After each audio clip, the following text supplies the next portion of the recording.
Hello everyone, कैसे हैं आप सब। एसएससी सीपीओ के एग्जाम कंडक्ट हो चुके हैं। 9 शिफ्ट में आपका एग्जाम हुआ है। शिफ्ट नंबर 1 जो है आपकी, उसको एनालिसिस करेंगे कि टॉपिक वाइज क्या वेटेज रहा है, कौन से टॉपिक से क्वेश्चंस रेगुलर पूछे जा रहे हैं, कौन से टॉपिक्स ऐसे हैं हर शिफ्ट के अंदर क्वेश्चन नहीं आ रहे हैं उनके।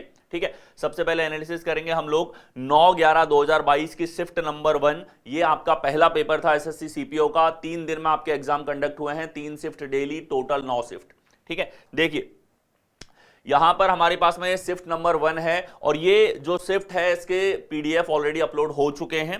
ठीक है, इसके जो पीडीएफ हैं वो आपको अवेलेबल हैं नियॉन क्लासेस के टेलीग्राम चैनल पे। यहां से आप इनको डाउनलोड कर सकते हैं और इसमें आपको पूरा एनालिसिस मिलेगा। पूरे 9 सेट का एनालिसिस यहां पर आपके लिए अवेलेबल है। टोटल 450 क्वेश्चन जो है वो आपसे पूछे गए हैं 9 शिफ्टों के अंदर। 50 क्वेश्चन हर सेट के अंदर आपसे पूछे गए। ठीक है, 9 से 11, 9, 10 और 11 3 दिन आपका एग्जाम हुआ था। पूरे 9 सेट के पीडीएफ एक साथ अवेलेबल है नियॉन क्लासेस के टेलीग्राम चैनल पर आपके लिए। ठीक है, और यहां पर कंप्लीट एनालिसिस आपको मिलने वाला है। ठीक है, ये एकदम यूनिक है। आपको यहां पर मैंने शिफ्ट वाइज बताया है कि कौन कौन से टॉपिक्स आपके लिए इंपॉर्टेंट हैं। ये वो सिलेबस है जो सिलेबस एसएससी के द्वारा डिफाइंड आपका सिलेबस हो जाता है। ठीक है, और ये सारे वो टॉपिक्स हैं एसएससी के द्वारा डिफाइंड हैं। ठीक है, इनको सब कैटेगराइज करके टॉपिक्स में मैंने यहां पर बांट रखा है और हर टॉपिक से कितने क्वेश्चन आए वो आप यहां पर देख सकते हो। जैसे ब्लड रिलेशन का जो हमारा टॉपिक है, 17 क्वेश्चन पूछे गए हैं। एवरेज जो है 2 क्वेश्चन हर शिफ्ट पूछे गए। कोडिंग डिकोडिंग के 35 हैं, इसमें 4 क्वेश्चन ऑन एन एवरेज पूछे गए हैं आपके। अल्फाबेट के 2 सवाल, एनालॉजी के आपके 6 क्वेश्चन, टोटल 53 सवाल थे। क्लासिफिकेशन के 17, टोटल ऑन एन एवरेज 2 सवाल हर शिफ्ट आपके यहां पर पूछे गए। ठीक है, और टॉपिक वाइज आपको सभी टॉपिक्स का मिलेगा। नंबर सीरीज की बात करें, 48 सवाल थे, 5 क्वेश्चन हर सेट के अंदर पूछे गए हैं आप लोगों से। ठीक है, ये वो टॉपिक्स हैं जिनमें से क्वेश्चंस आपके हर सेट के अंदर पूछे जा रहे हैं। मिसिंग नंबर एक भी सवाल नहीं था पूरे 9 सेट के अंदर। न्यूमेरिकल ऑपरेशंस के ऊपर सबसे ज्यादा सवाल इसी टॉपिक के थे, 7 सवाल पर सेट हैं। 64 टोटल क्वेश्चंस आपके पूछे गए थे यहां पर। ठीक है, अरिथमेटिकल रीजनिंग जिसकी और एग्जाम में इंपॉर्टेंस होती है, एक सवाल तो आता ही है, यहां पर एक भी सवाल नहीं पूछा गया था। टेस्ट ऑफ इनइक्वालिटी वैसे भी एसएससी एक आध एग्जाम में पूछता है, स्टेनो में पूछता है, स्टेनो के अलावा बाकी एग्जाम्स में कभी कभी पूछ लेता है, एनटीपीसी के एग्जाम में पूछता है, यहां एक भी सवाल नहीं पूछा था। इंडेक्सिंग और मैचिंग ये ऐसा टॉपिक है पिछले 4-5 साल से सिलेबस में तो आता है लेकिन सवाल इसका एक भी नहीं आता। ठीक है, डायरेक्शन, रैंकिंग, क्लॉक, कैलेंडर, इनमें आप देख लो क्लॉक के कैलेंडर काफी टाइम से नहीं पूछे जा रहे हैं, यहां पर भी नहीं पूछे गए थे। रैंकिंग के सवाल जो हैं सीजीएल हो गया, सीपीओ हो गया, इन एग्जाम में नहीं पूछे जा रहे हैं, यहां पर भी नहीं पूछा गया था। डायरेक्शन का 2 सवाल हर सेट में आपको मिला है। कैलेंडर की बात करें, 9 सेट में 4 सवाल पूछे गए, यानी कि अल्टरनेट शिफ्ट के अंदर एक सवाल आप लोगों से पूछा जा रहा है। लॉजिकल वेन डायग्राम 14 सवाल, 1-2 का एवरेज आ रहा है इसका भी। सुलॉक के 27 सवाल थे, 3 सवाल हर सेट में पूछे जा रहे हैं। इस टॉपिक की इंपॉर्टेंस कमिंग फ्यूचर में बढ़ेगी और इसमें पॉसिबिलिटी वाले क्वेश्चंस भी आपके पूछे जाएंगे। ठीक है, स्टेटमेंट एंड आर्गुमेंट जो है, assumption, argument, course of action, conclusion, cause and effect, statement and cause, decision making, data sufficiency, logical problem, ये जितने भी लॉजिकल रीजनिंग के टॉपिक्स आपके पास में हो जाते हैं, इनमें से आपको पता है एसएससी बहुत कम क्वेश्चंस पूछता है, 1 या 2 या 3 सवाल आप लोगों से कभी कभी पूछ लेता है। यहां एक भी क्वेश्चन आपसे किसी भी सेट में नहीं पूछा गया था, लेकिन क्रिटिकल रीजनिंग के सेक्शन में लॉजिकल मैनर में अरेंज करने वाले क्वेश्चंस 2 सवाल आपके 2 सेट के अंदर पूछे गए हैं। ठीक है, तो इसका एवरेज क्या ही लेना, 9 सवाल भी टोटल नहीं थे, किसी किसी शिफ्ट के अंदर ये चीज पूछी गई है आपसे। सिटिंग अरेंजमेंट की बात करें, 18 सवाल हैं आपके टोटल। ठीक है, और 18 सवालों का एवरेज यहां पर 2 सवाल हर सेट के अंदर पूछे गए हैं सिटिंग अरेंजमेंट के। धीरे धीरे ये टॉपिक जो है अपनी इंपॉर्टेंस छाप छोड़ता हुआ जा रहा है एसएससी पर। 2 सवाल तो पूछता ही पूछता है एसएससी, 1 या 2 सवाल। ठीक है, अब ये 2 से 3 भी होंगे जब हम लोग बात करें एसएससी मेंस की एग्जाम लगेगा तब। पजल का कोई सवाल नहीं था, पर्टिकुलरली कंपैरिजन वाला पजल जो कि हमेशा ही पूछता है वो भी नहीं पूछा गया था। क्यूब एंड क्यूबर डाइस, ये स्पेस ओरिएंटेशन के सवाल हैं, 19 सवाल टोटल पूछे हैं। ठीक है, कुछ शिफ्ट में 4-4 सवाल हैं, कुछ शिफ्ट में एकदम 0 है। कंप्लीशन ऑफ फिगर में एनालॉजी मैट्रिक्स, ये आपका नॉन वर्बल का पार्ट हो जाता है। नॉन वर्बल में कुछ टॉपिक हमेशा से इंपॉर्टेंट रहे जो आपके पास में है, figural, embedded figure, figure series, paper cutting and folding और मिरर इमेज। इन चारों टॉपिक्स में 2022 में सबसे ज्यादा क्वेश्चंस पूछे गए। ओवरऑल एसएससी की बात की जाए, इन चारों से ज्यादा सवाल नॉन वर्बल में पूछे जाते हैं। आप देख लो, ऑन एन एवरेज 2 सवाल इससे, 3 सवाल इससे, 2 सवाल यहां से, 2 सवाल यहां से, ये ऑन एन एवरेज है। ठीक है, शिफ्ट वाइज अगर बात करें, किसी शिफ्ट में इसका 1 सवाल है, इसके 3 है, किसी शिफ्ट में इसका 1 है, इसके 3 है। इस तरीके से मर्ज करके क्वेश्चंस आप लोगों से पूछे गए हैं। ठीक है, तो ये हमारे पास में शिफ्ट वाइज आपने चेक किया यहां पर। ठीक है, यहां पर्टिकुलरली अगर शिफ्ट 1 की हम लोग बात करें तो ब्लड रिलेशन जो है, टोटल क्वेश्चन आपके 2 क्वेश्चन यहां पर पूछे गए हैं, सीक्वेंस है इन क्वेश्चंस की, पहला और दूसरा सवाल आपका ब्लड रिलेशन का है, यानी कि आपको पर्टिकुलरली ब्लड रिलेशन के टॉपिक पढ़ने हैं। ठीक है, आपको टॉपिक वाइज पढ़ना है। आप पीडीएफ में देखो कि ब्लड रिलेशन आप पढ़ना चाहते हो, आप देखोगे टोटल 2 सवाल हैं। कौन कौन से नंबर के सवाल हैं? पहला और दूसरा। ठीक है, इसके बाद आपको कोडिंग डिकोडिंग केवल पढ़ना है, तो आप देख सकते हैं कि कोडिंग डिकोडिंग के सवाल जो हैं ब्लड रिलेशन के जस्ट बाद में है पेपर में। 3 से 6 नंबर के सवाल हैं, 3 4 5 6 4 क्वेश्चंस आपके पूछे गए। सिमिलरली हर टॉपिक के अंदर आप ये चीज देख सकते हैं।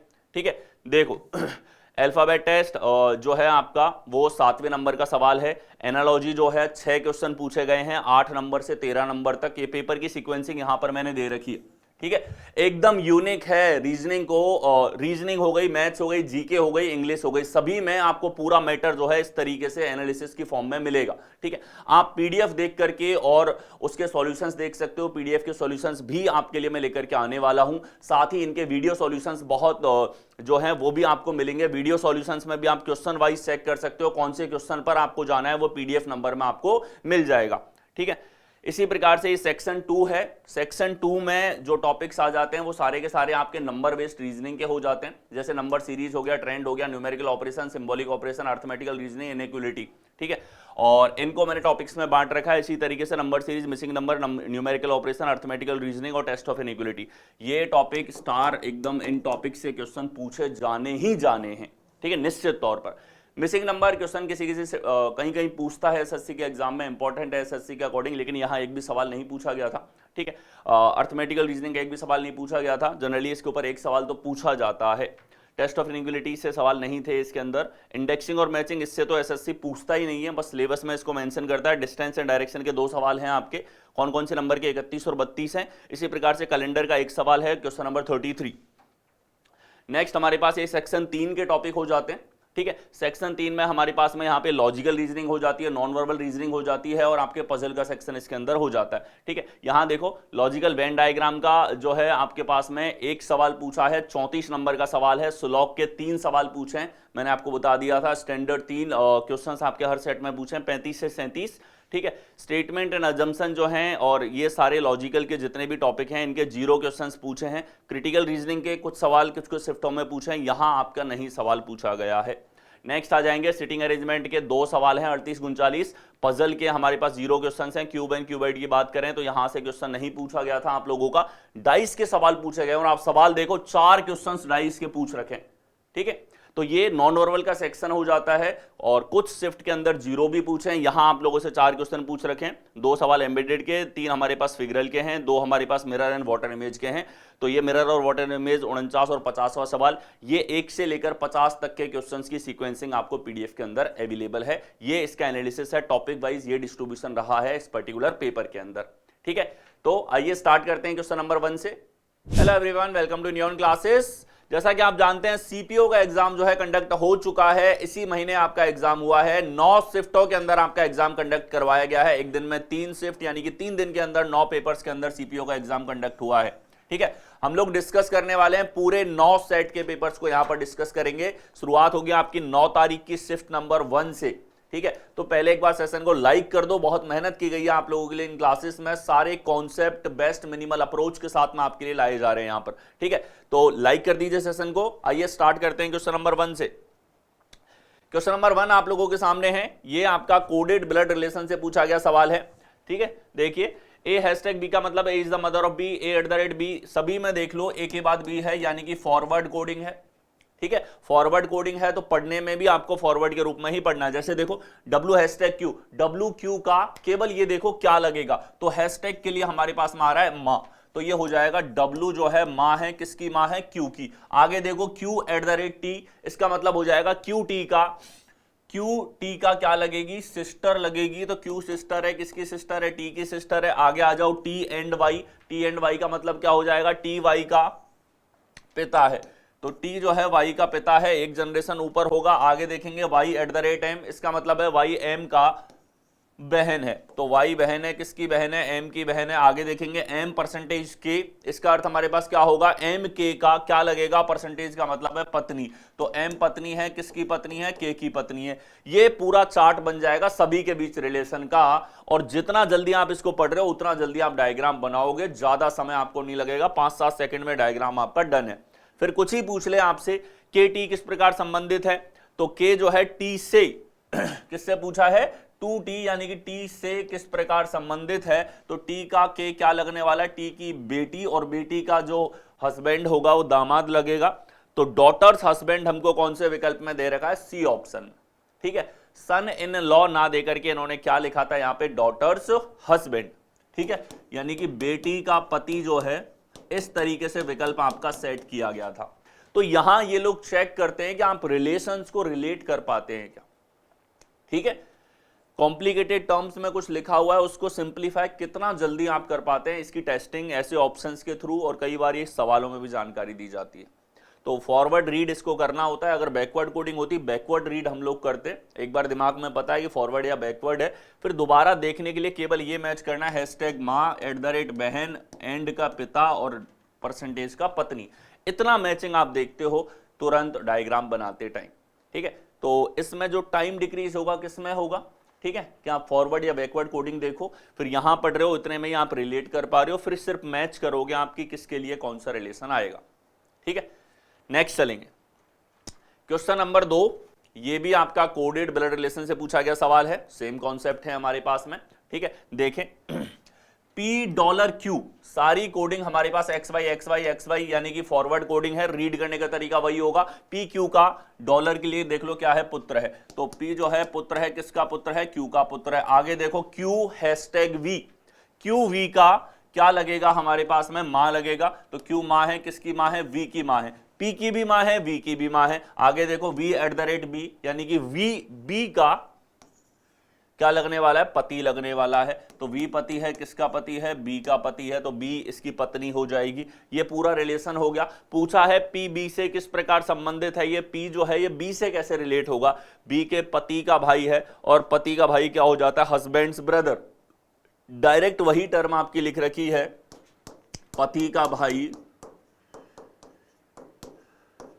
ठीक है, यानी कि देवर या जेठ, पति का भाई जो है डायरेक्टली यहीं पर यही ऑप्शन आपका दे रखा था। क्लियर रहेगा सभी को। ठीक है, फॉरवर्ड कोडिंग है, कैसे रीड करना है आपको पता है, डायग्राम बनाने में 2-5 सेकंड आपको लगेंगे, प्रैक्टिस के ऊपर है, आप प्रैक्टिस करो। फॉरवर्ड कोडिंग है, बैकवर्ड कोडिंग है। ठीक है, डायग्राम बन गया, फिर 1 सेकंड में देख के आंसर लगाना है, फिर ज्यादा टाइम आपको नहीं लगता है इस प्रकार के सवालों में। ये 2 क्वेश्चन आपके पूछे गए हैं ब्लड और रिलेशन से। आगे चलेंगे, क्वेश्चन नंबर 3, निश्चित कोड भाषा में एनीवे को लिखा जाता है YNAYAW। ठीक है, देखो सेम लेटर्स हमको दिखाई दे रहे हैं दोनों में। कोडिंग डिकोडिंग का ये सवाल है, तीसरे सवाल से कोडिंग डिकोडिंग के क्वेश्चन से स्टार्ट हो चुके हैं। YNAYAW हमारे पास में है, देखो Y इधर, N इधर, A इधर, W इधर, Y इधर, A इधर, क्या लग रहा है, डबल क्रॉस के रूप में इनको रिलेट कर रखा है। पहले 3 को उल्टे क्रम में लिखा, फिर बाद वाले 3 को उल्टे क्रम में लिखा, सेक्शन वाइज यानी कि हाफ हाफ के ऊपर अलग अलग ऑपरेशन यहां पे लगाया गया है। पुनर्व्यवस्था का नियम है, खत्म है सवाल यहीं पे। ठीक है, बैटल में देखो BAT को TAB लिखा है, TLE को ELT लिखा है, कंफर्म हो गया यहाँ पे देखने मात्र से। ठीक है, पुनर्व्यवस्था है, सेम लेटर्स हमारे पास में है, तो यही इसकी हिंट होती है इस टाइप को पहचानने की। कॉस्टली का कोड क्या होगा, ये हो जाएगा SOC। SOC हमारे पास केवल एक विकल्प में है, कौन से विकल्प में है, A ऑप्शन में, तो A आपके पास में करेक्ट आंसर होगा। नेक्स्ट आ जाओ, क्वेश्चन नंबर 4, एक कूट भाषा में स्पेस को 5-91, रोटन को 6-70 लिखा जाता है। ठीक है, तो एक चीज तो देखते ही समझ में आ रही है कि ये जो पहला 5 है ये तो सीधा सीधा रिलेट हो रहा है, इसमें 5 लेटर हैं। क्यों, क्योंकि अगला 6 है और 6 लेटर का हमारे पास वर्ड है, तो 5 और 6 का मतलब तो हमको पता चल गया, यानी कि मीन के लिए 4 आएगा, और कमबख्त ने चारों में 4 दे रखा है, यानी कि इसका कोई सेंस नहीं बन रहा। आपको केवल ये देखना है 91 में कैसे आया, 70 कैसे आया, और यहां मीन के लिए क्या आएगा। तो देखिए स्पेस हमारे पास लिखा हुआ है और 2 अंकों की संख्या के साथ रिलेशन है, इसका मतलब हो गया कहीं ना कहीं इसके अंकीय योगफल का या इसके विपरीत के योगफल का या स्वर या व्यंजन के ऊपर आधारित इनका जो योगफल है, अंग्रेजी वर्णमाला का क्रम है, उसी से रिलेशन देखने को मिलेगा। ठीक है, देखिए यहां हमारे पास में 19, 16, 1, 3, 5 योगफल निकालो। 19 ये हो जाएगा हमारे पास में 19 और 1 20, 20 5 25, 25 और 19 कितना हो जाएगा हमारे पास में 44। 44 तो हमारे पास में क्या है, इनका डायरेक्ट योगफल है, अंकीय योगफल है, अंग्रेजी वर्णमाला के क्रम का योगफल। विपरीत का योगफल कैसे निकालते हैं ये चीज सीखो डायरेक्टली। विपरीत लिखने की आवश्यकता नहीं है हमको, ठीक है, विपरीत लिखने की आवश्यकता नहीं है, तुरंत ये कैलकुलेट कर लिया। अब 1 सेकंड में कैलकुलेट होगा। कैसे, 5 लेटर हैं, 27 पंजे 135 में से 44 घटाना है बस।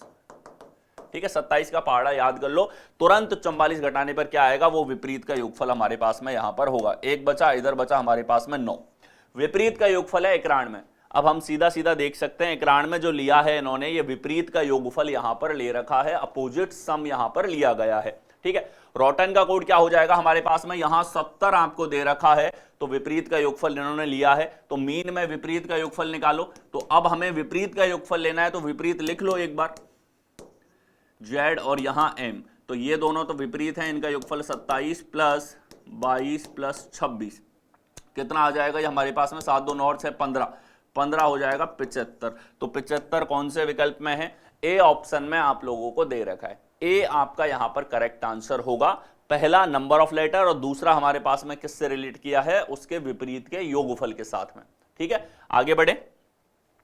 क्वेश्चन नंबर 5, ये अगेन आपका जो है कोडिंग डिकोडिंग के ऊपर ही पूछा गया सवाल है। ठीक है, देखो कैसल का कोड दे रखा है, यानी कि ये जो फॉर्मेट है, इसी फॉर्मेट में, जो फॉर्मेट आपको बताने वाला हूं, इसी फॉर्मेट में आपको हमेशा रखना होता है जो भी आपको कोडेड रिलेशन दे रखा है। तो हमारे पास फॉर्मेट हो गया IFW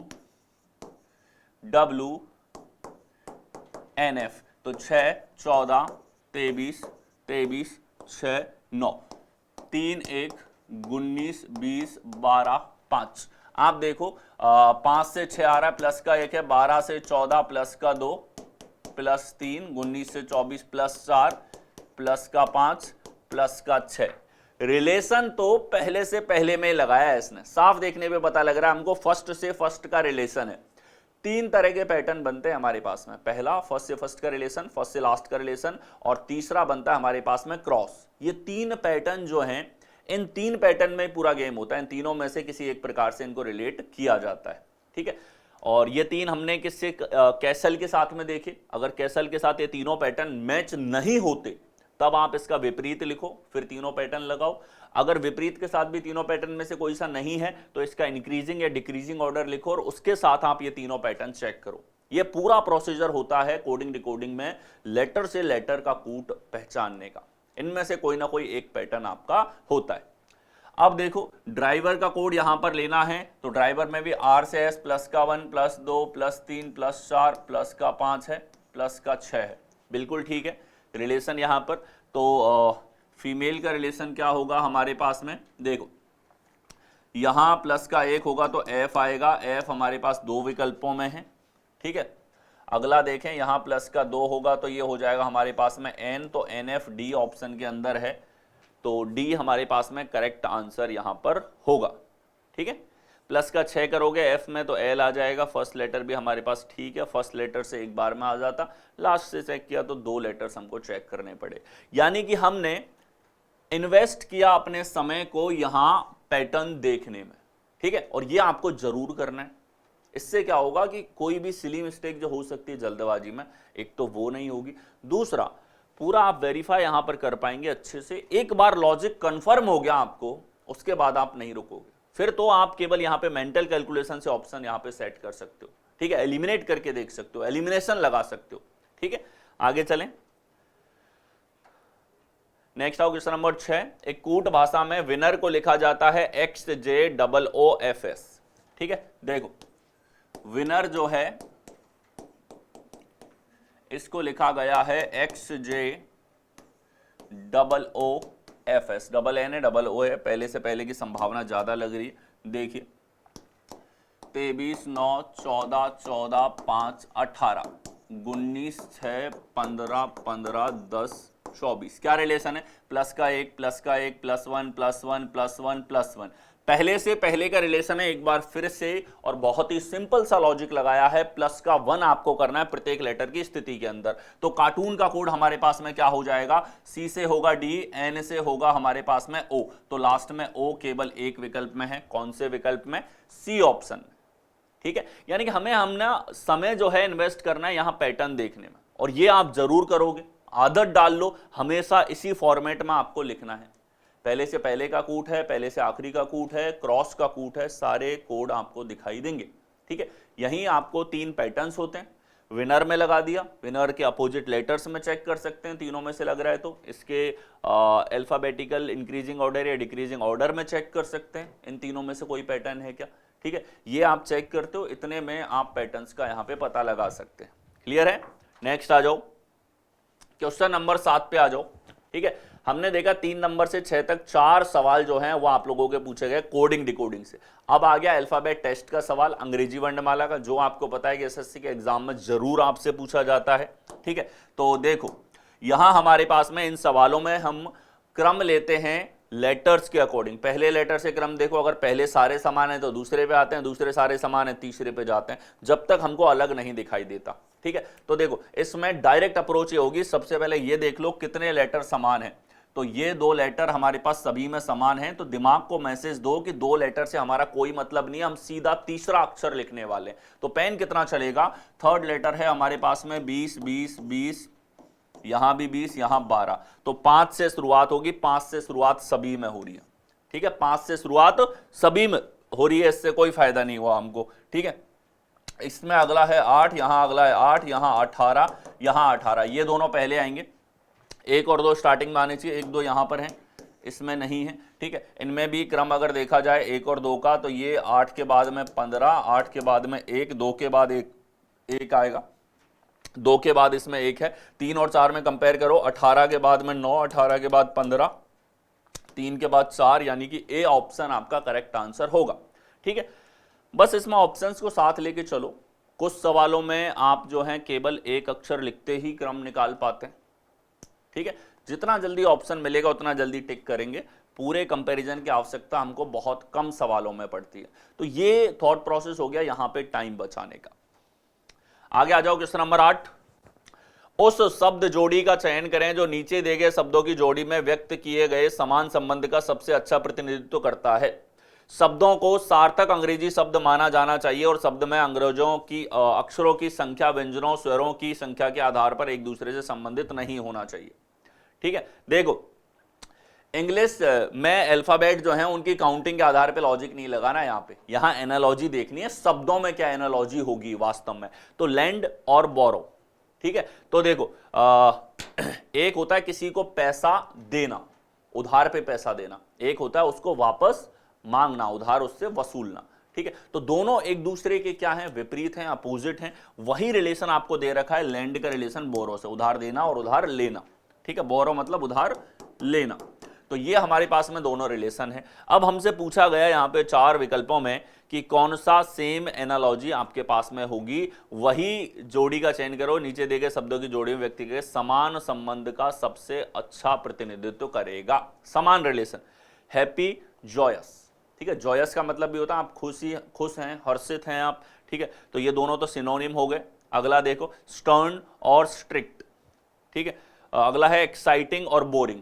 एक्साइटिंग का मतलब है कि कुछ अलग होने वाला है जिसके लिए आप एक्साइटेड हो कि हाँ बस ये चीज हो जाए, देखनी है, करना है, खाना है, कोई भी चीज है आपके लिए। ठीक है, वो एक्साइटिंग। बोरिंग मतलब डल अवस्था में, कोई भी चल रहा है, कोई मतलब नहीं है आपको। तो ये दोनों एक दूसरे के अपोजिट वर्ड यहां हो जाते हैं, रोमांचक का उबाऊ। तो ये हमारे पास करेक्ट आंसर होगा, जैसा अपोजिट यहां दे रखा था। ठीक है, नुकीला और धारदार ये अपोजिट नहीं है, स्टर्न और सख्त ये हमारे पास अपोजिट नहीं है। सवाल संख्या 9 आप लोगों के सामने है, यहां देखें। 6 का रिलेशन 32 से, 10 का रिलेशन क्वेश्चन मार्क, 11 का रिलेशन 117 से। जो अभी रिसेंट के 1 साल के एग्जामिनेशंस में हुआ है वो ये कि अब आपको डबल एनालॉजी देके फिर रिलेशन पूछा जाता है। इससे थोड़ी सी पॉसिबिलिटीज जितने इसके 32 लाने के हैं, वो पॉसिबिलिटीज कम हो जाती हैं, सटीक आप पता लगा पाते हो कौन सा लॉजिक लगा है। तो दोनों में आप देखोगे कि स्क्वायर के पास वाली संख्या से रिलेशन आ रहा है सीधा सीधा, और हमें पता है स्क्वायर के ऊपर सबसे ज्यादा सवाल टीसीएस पूछता है, यानी कि यहां क्या है 6 का स्क्वायर माइनस 4, यहां है 11 का स्क्वायर माइनस 4, 121 से 4 कम है, तो यहां क्या हो जाएगा हमारे पास में 10 का स्क्वायर माइनस 4, 96 हमारे पास में करेक्ट आंसर होगा। 100 माइनस 4, स्क्वायर में से 4 घटा देना है। अब इसका एल्जेब्रिक पैटर्न नोट करा रहा हूं, नोट कर लो। x के साथ रिलेशन है, x का स्क्वायर करके 4 घटा दो, और ऐसे सवाल आप लोगों से पिछले 4-5 साल में बहुत पूछे गए हैं एसएससी के द्वारा, जब से आप लोगों के जो है मल्टीपल शिफ्ट में पेपर होने लगे हैं। ठीक है, अब डिफरेंट लॉजिक्स पे डिफरेंट टाइप के सवाल आप लोगों से पूछे जाते हैं। ठीक है, हर एक कॉन्सेप्ट कवर हो जाता है एग्जाम्स के अंदर, और यही फायदा है आपको ये मल्टीपल सेशंस रेगुलर करते हुए चलना है। और देखो बहुत मेहनत आपके लिए मैं करता हूं, ये क्लासेस तैयार होती हैं, हर एक पेपर आपको करवा रहा हूं, हर एक पेपर का आपको बुक्स तक अवेलेबल नहीं होती, और मैं यहाँ पे आपको सभी के वीडियो सॉल्यूशंस करवा रहा हूँ। ठीक है, सभी के पीडीएफ टेलीग्राम पे अपलोड हो जाते हैं। ठीक है, तो आप लोग ठीक है, मुझे बताएं आप यहाँ से इंप्रूव हो रहे हैं, तभी आप ये क्लासेस देख रहे हैं, तो यार सेशन को लाइक किया करो। ठीक है, लाइव क्लासेस भी आपके लिए लेकर के आता हूँ मैं, वो भी आप यूट्यूब पर देखें। ठीक है, वहाँ हम लोग जो हैं कम्युनिकेट करके और फिर क्वेश्चंस को सॉल्व कर सकते हैं, आपके डाउट्स को मैं ले सकता हूँ। यहाँ रिकॉर्डेड मैटर मैं इसलिए दे रहा हूँ ताकि आप एकदम कॉन्सेंट्रेट होकर के पढ़ें, कोई भी डिस्टर्बेंस आपके पढ़ाई में नहीं होना चाहिए, साथ में सारे सेट आपको एक साथ मिलें, जिससे कि क्या अलग अलग वीडियोस को आपको सर्च ना करना पड़े। यही मेरा पर्पस है कि आपको एक साथ ये सारी क्लासेस मिल जाए। ठीक है, आई होप आप डेफिनेटली इनसे बेनिफिट होंगे, जैसा कि बहुत सारे स्टूडेंट ने मुझे रिव्यू दिया है वो बेनिफिट हो रहे हैं। ठीक है, तो आप जुड़े हैं, सेशंस को लाइक एंड शेयर करें, कोई भी मेरी क्लास आती है।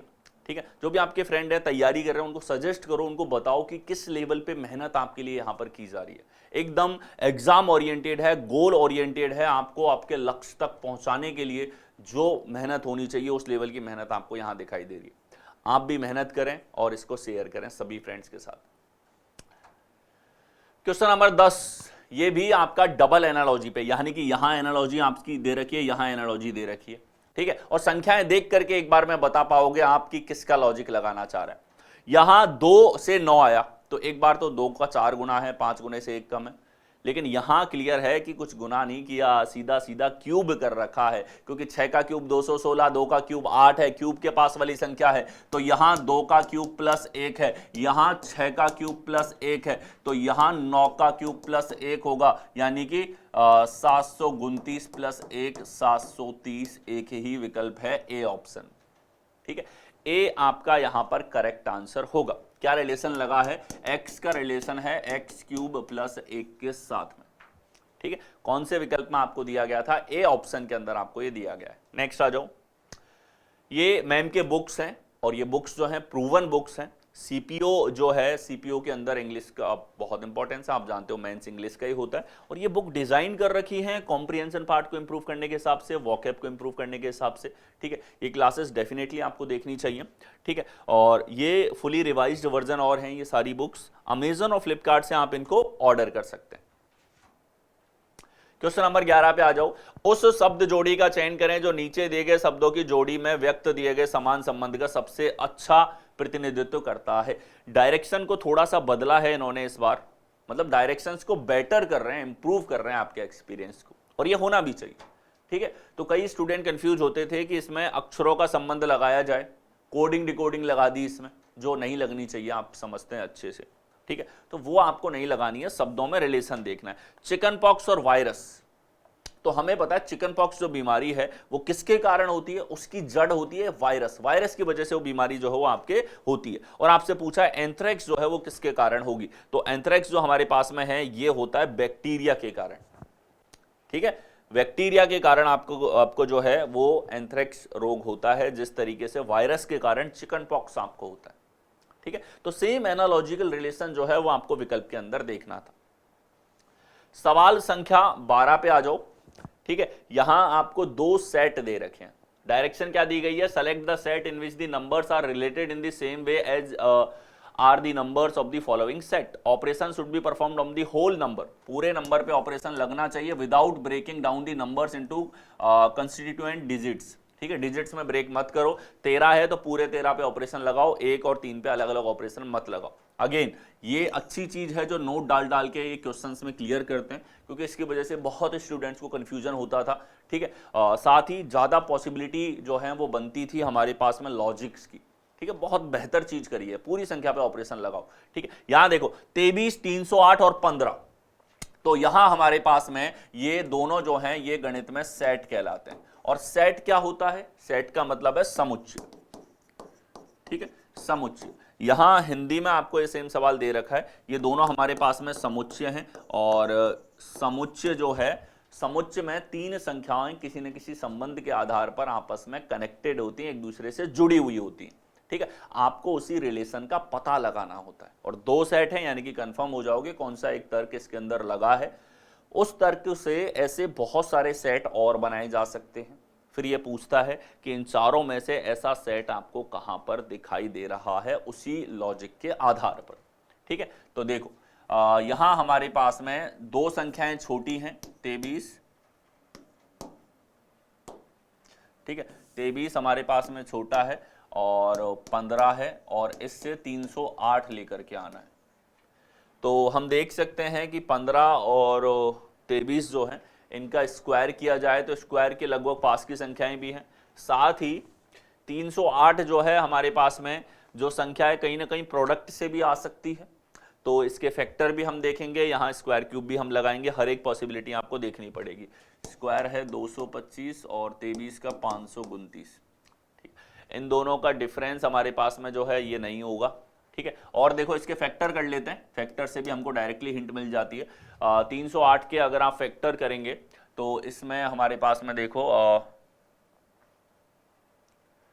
ये हमारे पास में हो जाएगा 4 से अगर इसको करें तो ये 4 सत्ते 28, 4 सत्ते 28, तो 11 गुणा हमारे पास में हो जाएगा कितना, 11, या फिर ये 23 है, 23 के पास वाली संख्या होगी। ठीक है, 11 गुणा 7 गुणा 4, कौन सी संख्या बनेंगी हमारे पास? इनके पास वाला एक ऐसा फैक्टर बनाओ जो इनके पास वाला हो, तो हम बना सकते हैं 22 गुणा 14। ठीक है, तो यहां फैक्टर तो करो, फैक्टर तो बहुत प्रकार के हो सकते हैं। फैक्टर ऐसा करो कि हमारे पास में इन दोनों संख्याओं के पास वाली संख्याएं आ जाए, आंसर सीधा पता लगेगा आपको। फैक्टर में छुपा हुआ है पूरा का पूरा। ठीक है, यानी कि सवाल पूरा समझ जाओगे फैक्टर करने से। फैक्टर किया हमने 14 गुणा 22, तो 23 से आ गया एक कम करने पर 22, और 15 से आ गया एक कम करने पर 14। ठीक है, इसमें चेक करो 187, ये तो 11 का मल्टीपल है। 11 गुणा 17, 18 में एक करने पर 17 और 12 में एक कम करने पर 11। फैक्टर से डायरेक्ट हिंट आपको मिल जाती है। ठीक है, फैक्टर का लॉजिक नहीं होता तो ये स्क्वायर क्यूब का लॉजिक यहां पे लगा रहा होता, कोई ना कोई एक लगता है, इतनी बड़ी संख्या तभी हमारे पास में आती। पैटर्न स्मार्टली देखे जाने चाहिए, जैसा मैं आपको बता रहा हूं। ये आर्ग्यूमेंट सुनने का, क्लास में बैठ के सुनने का आपको क्या बेनिफिट मिलेगा, आप जितने सेशंस देखोगे उतना आप अपने आप को इंप्रूव करोगे। ठीक है, अब तक आपने इन टॉपिक्स में कभी सोचा होगा कि लक है, होना होगा तो हो जाएगा, मैथ ही पढ़ते हैं, मैथ से ही होगा, ऐसा कुछ नहीं है। आपको सोचने का पर्टिकुलर तरीका होना चाहिए। ठीक है, रीजनिंग आपने आज तक पढ़ी होगी, उस पढ़ने का नजरिया मैं बदलने वाला हूं आप लोगों का। मेरे साथ जुड़े हो, अब सिलेक्शन निश्चित है। रीजनिंग में एक नंबर नहीं कटने देंगे हम लोग, इस लेवल पे आपको तैयार करूंगा। ठीक है, यहां देखो क्या हो रहा है, एक एक कम करके गुणा कर दिया, सेम रिलेशन लगाओ। 13 गुणा 8, तो 13 गुणा 8 हमारे पास में कितना हो जाएगा, 13 सत्ते 91, 13 अट्ठे 104, ये हमारे पास 13 गुणा 8 है। 18 गुणा 26, तो ये विषम संख्या नहीं आ सकती। ये 19 गुणा 13, 7 आना चाहिए लास्ट डिजिट। 15 गुणा 6, तो ये 6 पंजे 30, 0 आना चाहिए लास्ट डिजिट। केवल ए ऑप्शन है। क्या लॉजिक लगा है, ए बी सी है तो a माइनस 1 और c माइनस 1 का गुणनफल b के बराबर है। ऐसा नहीं है पहली बार पूछा है, ये सारे पैटर्न के ऊपर सवाल एसएससी पहले भी पूछ चुका है। अब सवाल ये खड़ा होता है कि अगर आपने पहले से देखे होते तो कोई इस सवाल में नहीं अटकता। सोचने का तरीका बदलो, पढ़ने का स्टाइल बदलो। ठीक है, और एकदम नए तरीके से, ऑल न्यू एरा है ये रीजनिंग का पूरा आपके लिए जो मैं लेकर के आ रहा हूं। ठीक है, बिल्कुल अलग लेवल पे लेकर के जाएंगे। ठीक है, और बहुत आसान बनने वाली है रीजनिंग आपके लिए। आगे आ जाओ, क्वेश्चन नंबर 13। ठीक है, यहाँ देखो एक साथ पूरे सवाल को मैं एक स्लाइड पे रखवाता हूँ तो कुछ ऐसा पिचपिचा सा ये लगता है।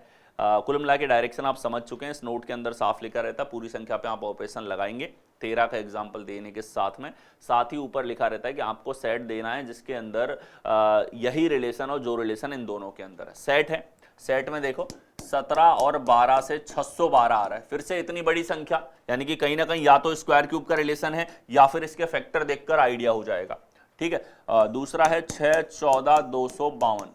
फैक्टर इसके करते हैं और फैक्टर करो इस प्रकार से कि या तो 17 बन जाए या 12 बन जाए।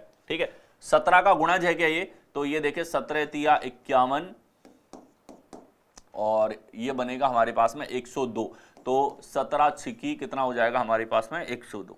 ठीक है, तो ये 17 गुणा 18 है और ये हमारे पास में कितना हो जाएगा 4 अगर यहां से ले लें, 2 इधर से ले लें 6। ठीक है, तो कितना बन रहा है 17 गुणा 18 हमारे पास में यहां पर बनेगा। ठीक, कितनी बार गया 17 तिया 51 हमारे पास था और अच्छा ये 36 है, सॉरी 36 बार हमारे पास में जा रहा है। 17 गुणा 36 तो 17 गुणा 36। अब देखो 17 गुणा 12 को अलग बनाओ तो ये है हमारे पास, एक तो 17 का 17 आ गया और 36 को हम लिख सकते हैं 12 गुणा 3, 12 का 12 आ गया, यानी कि दोनों के गुणनफल का 3 गुना कर दिया। अब ये सीधी हिंट मिल जाती है आपको, यहां पर फैक्टर देखते ही आपके आंसर सामने आ जाएगा। ठीक है, गुणा का दुगुना कर सकता है, 3 गुना कर सकता है, 4 गुना कर सकता है। ठीक है, तो यहां से मल्टीपल देखने के बजाय ठीक है आप इसके फैक्टर करें, आपको आंसर पता लगेगा। लास्ट क्वेश्चन भी ऐसा ही था। ठीक है, तो यहां पर गुणा करके 3 गुना कर दिया। यहां पर अगर हम लोग देखें 6 बनाने की कोशिश करें तो ये हो जाएगा 6 चौके 24, 1 2 6 दूनी 12, तो यानी कि 6 गुणा 14 गुणा 3, संख्याओं के गुणनफल का 3 गुना कर दिया। ठीक है, तो 6 तिया 18, 18 तिया 54 नहीं है, 11 चौके 44, 44 तिया हमारे पास में कितना आ जाएगा 142 नहीं आएगा, 13 सत्ते 91, 91 का 3 गुना करेंगे तो 9 तिया 27 और 3। सी हमारे पास करेक्ट आंसर है, 6 का 3 गुना 18 होना चाहिए। ठीक है, तो क्या पैटर्न है हमारे पास में कि ए बी और सी है, तो यहां पर ए गुणा बी का 3 गुना जो है सी के बराबर है। अगेन जो मेरे मल्टीपल सेशंस देखता हुआ चल रहा है, जो रेगुलर प्रैक्टिस कर रहा है, उनको ये पैटर्न मजाक लगेंगे क्योंकि ये वाले पैटर्न्स के ऊपर बहुत सवाल आ चुके हैं। जब एक ही पैटर्न के ऊपर बहुत सारे सवाल एग्जाम में पूछे जा रहे हैं तब भी अगर आप नहीं कर पाते हो तो आप उस लेवल पे प्रैक्टिस नहीं कर रहे हो, तो आपको जितना सीरियस आप मैथ्स में हैं उतना सीरियस रीजनिंग में होना पड़ेगा। आगे आ जाओ, यहां देखो अंग्रेजी वर्णमाला में स्थिति के आधार पर निम्नलिखित में से 3 अक्षर समूह किसी तरीके से समान है, एक अलग है, विषम अक्षर समूह का आपको चयन करना है। ठीक है, देखें यहां पर हमको दे रखा है ये 3 है, अगला 5 है, अगला 9 है, फिर 15 है, यहाँ 8, 10, 14 और 21, यहाँ है 6, 8, 12 और 18, यहाँ आपके पास में है 10, 12, 16 और 22। ठीक है, ये सारे लेटर्स का क्रम आपको यहाँ पर दे दिया और यहाँ आप देखो 2 का अंतर है, 4 का अंतर है, यहाँ 6 का अंतर है, यहाँ 2 का, 4 का और ये 7 का अंतर, यानी कि दोनों में से एक उत्तर तो होगा डिफरेंस के आधार पे। 2, 4, 6, यहाँ 2, 4, 6, कौन सा अलग हो गया, बी ऑप्शन हमारे पास में अलग हो जाता है। डिफरेंस के ऊपर आधारित यहाँ पे लॉजिक लगाया है। कौन कौन से क्या आपको चेक करना पड़ता है, सीरीज चेक करनी पड़ती है, डिफरेंस आप चेक करोगे, फिर आप सम चेक करते हो, इसके बाद में आपको पैटर्न देखने होते हैं। इसके अंदर पैटर्न में आप देख लो विपरीत का रिलेशन है, किन्हीं भी 2 लेटर का रिलेशन बाकी 2 से है, सारे पैटर्न आप देखोगे, इंक्रीजिंग ऑर्डर है, डिक्रीजिंग ऑर्डर है, वोवल कॉन्सोनेंट का पैटर्न है, सब कुछ आप यहां पर चेक करोगे। वोवल और कॉन्सोनेंट की पोजीशन के ऊपर आधारित सवाल भी कई बार आपसे पूछ लिए जाते हैं, तो ये पूरी ड्रिल होनी चाहिए इन क्वेश्चंस में आपको सॉल्व करते टाइम क्लासिफिकेशन के क्वेश्चंस में। ठीक है, ये तो हमारे पास क्वेश्चन नंबर 14। नेक्स्ट चलते हैं क्वेश्चन नंबर 15 पर। सवाल संख्या 15 पे आ जाओ। ये अगेन आपका क्लासिफिकेशन के ऊपर पूछा गया सवाल है। ठीक है, देखें निम्नलिखित 4 अक्षरों में से 3 एक निश्चित तरीके से समान है, एक अलग है, विषम को चुनिए। तो यहां हमारे पास में है 5, 9, 15, यहां है 25, 3, 9, यहां है 4, 8, 14, यहां है 16, 20, 25।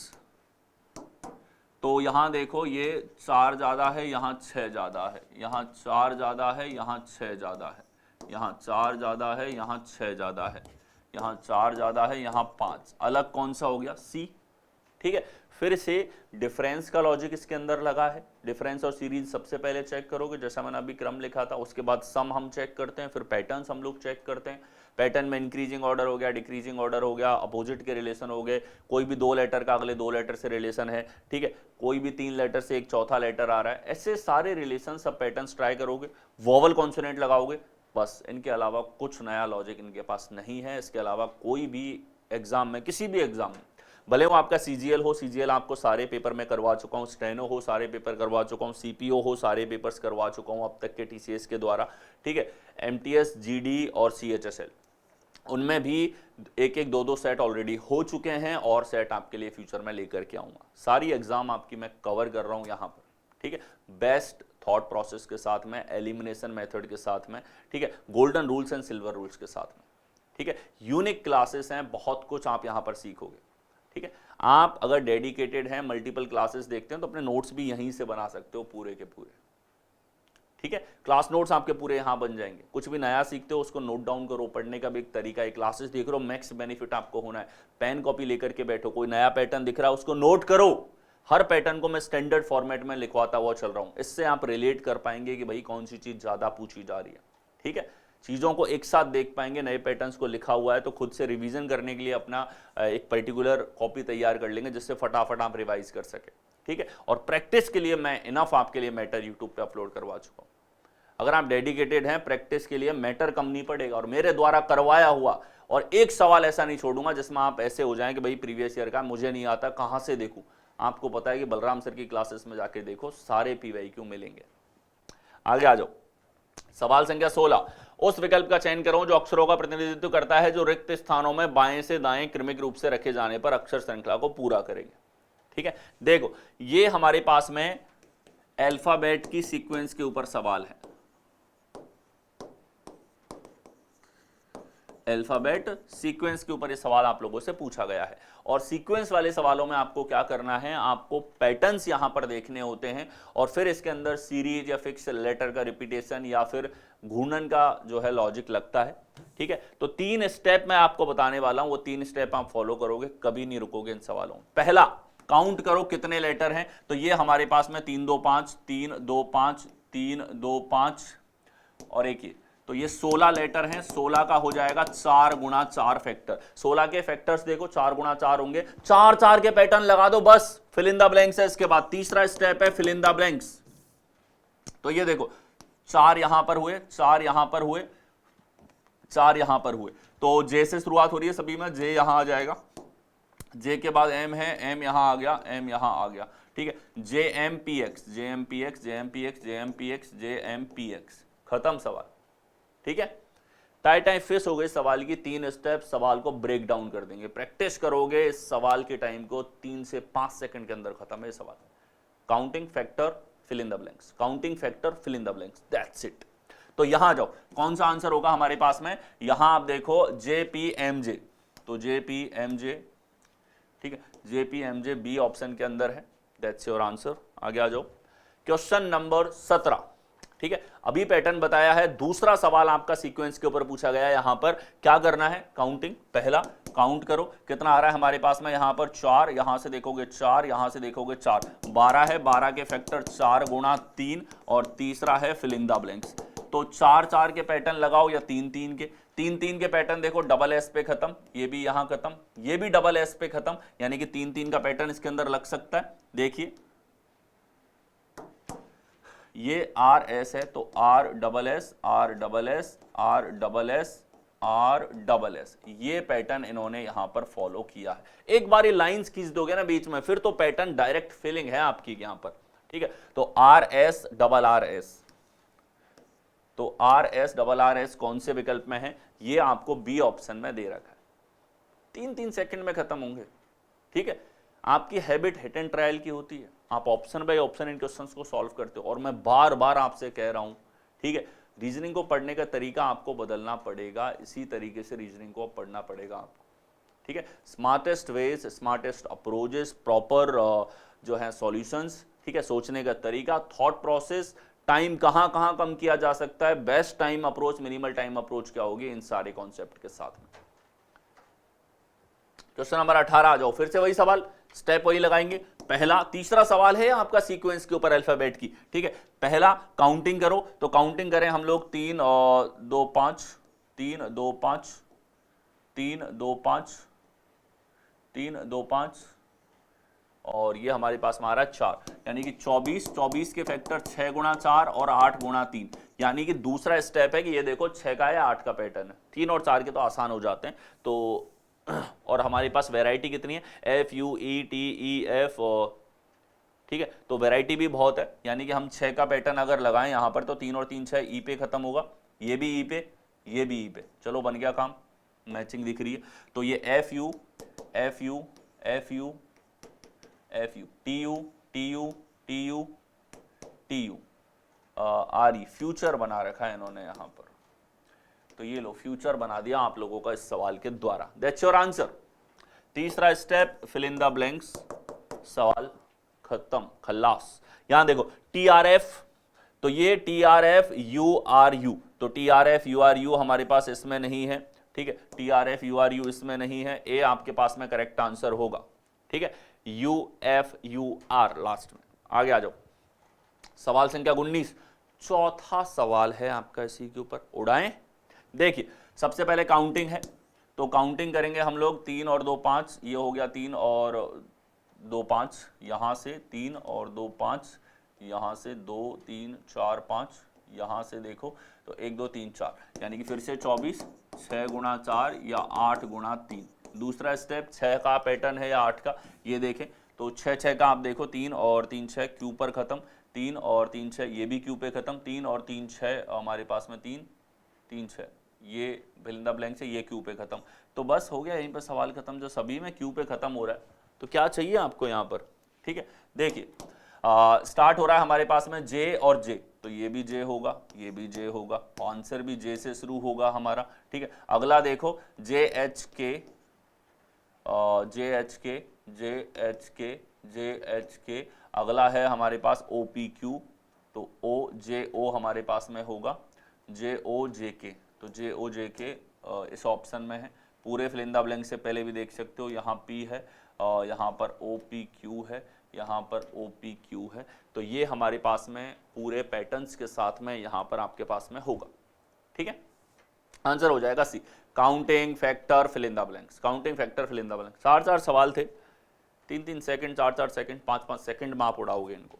अगला सवाल आ जाओ, यहां से आपके नंबर सीरीज के क्वेश्चंस जो हैं वो स्टार्ट हो जाते हैं। नंबर सीरीज देखिए 72, 85, 68, 81, नेक्स्ट फाइंड करना है 77, ठीक है। देखो क्या हो जाएगा ये हमारे पास में, अगर ऐड करोगे तो यहाँ पे आ रहा है 3, एक 13 का डिफरेंस है, प्लस का 13 हो रहा है, यहाँ माइनस, क्या हो रहा है, सीरीज बढ़ रही है घट रही है, बढ़ रही है घट रही है, बढ़ रही है घट रही है। कौन सा पैटर्न है, जो मेरे क्लासेस देखता है उसको देखते ही पता चलेगा, धड़कन का पैटर्न है, बलराम सर ने बता रखा है, ठीक है। धड़कन का पैटर्न इसके अंदर लगेगा, धड़कन, संख्या बढ़ रही है घट रही है, बढ़ रही है घट रही है, ये दिखे धड़कन। अब करना क्या होता है इन सवालों में, देखते ही क्या करोगे आप, अल्टरनेट सीरीज लगा दो। 72 से 68 माइनस का 4, अगला माइनस 4 करेंगे 64, यहां देखो 85 से 81 माइनस 4, इधर भी माइनस 4, दैट्स योर आंसर, ठीक है। अब आप ऐसे भी आंसर निकालोगे तो भी आंसर यही आएगा, लेकिन क्योंकि धड़कन का पैटर्न था, अल्टरनेट लॉजिक है। अल्टरनेट लॉजिक प्लस माइनस का भी हो सकता है और चिन्हों का भी हो सकता है, इसमें आपके स्क्वायर और क्यूब का डिफरेंस की सीरीज भी चल सकती है। लॉजिक एक अंतर होगा, अब वो प्लस माइनस का है तो यही आपको दिख जाएगा कि क्या पैटर्न लगेगा। आगे आ जाओ, नियॉन क्लासेस की ऐप आपको इंस्टॉल कर लेनी है गूगल प्ले स्टोर से। क्या कुछ ऐप पे आपको मिलेगा, यहां पर आपको एसएससी, बैंक और रेलवे तीनों के लिए बाइलिंगुअल पीडीएफ अवेलेबल हो जाती हैं। फ्री ई बुक्स आपके लिए यहां पर मिलेंगी, बेस्ट वीडियोस, पीडीएफ और ई बुक्स का एक्सेस आपको यहां पर मिल जाता है। इतना सब कुछ आपके लिए फ्री ऑफ कॉस्ट है, आप इसको जरूर इंस्टॉल करें। क्वेश्चन नंबर 21 पे आ जाओ। ये अगेन दूसरा सवाल आप लोगों का नंबर सीरीज के ऊपर पूछा गया है। देखें 164, 172, 145, नेक्स्ट आपको फाइंड करना है, यहां 84 आ गया, ठीक है। देखो कितने का डिफरेंस है हमारे पास में, संख्या पहले बड़ी है फिर घटी है फिर बड़ी है फिर घटी है, एकांतर श्रेणी, ठीक है। तो देखो यहां कितने का अंतर है हमारे पास में, एकांतर लॉजिक लग सकता है, ठीक है। 6 और 2 8 का डिफरेंस है, यहां देखोगे माइनस का 27 हो रहा है, यहां कितना होगा, ठीक है। देखो यहां 164 145 84, इनके बीच में हमको जैसा पिछले सवाल में हमने अंतर देखा वैसा तो नहीं दिखाई दे रहा, सेम डिफरेंस का, सेम अंतर नहीं है तो कोई बात नहीं, ठीक है। जो भी लॉजिक होगा एकांतर होगा, देखते ही पता लग गया आपको, प्लस का 8 माइनस का 27, दोनों संख्याएं कौन सी संख्याएं हैं आपके पास में कि सर 8 तो 2 का क्यूब है, 27 3 का क्यूब है, यहां 4 का क्यूब होगा, यहां 5 का क्यूब होगा, प्लस का 64 यहां होना चाहिए, माइनस का 125 यहां पर, ठीक है। प्लस 64 करोगे तो 5 4 9 6 4 10 जीरो हमारे पास में, और ये आ जाएगा हमारे पास में कितना 209। 209 कौन से विकल्प में है, ए ऑप्शन के अंदर आपको दे रखा है, ठीक है।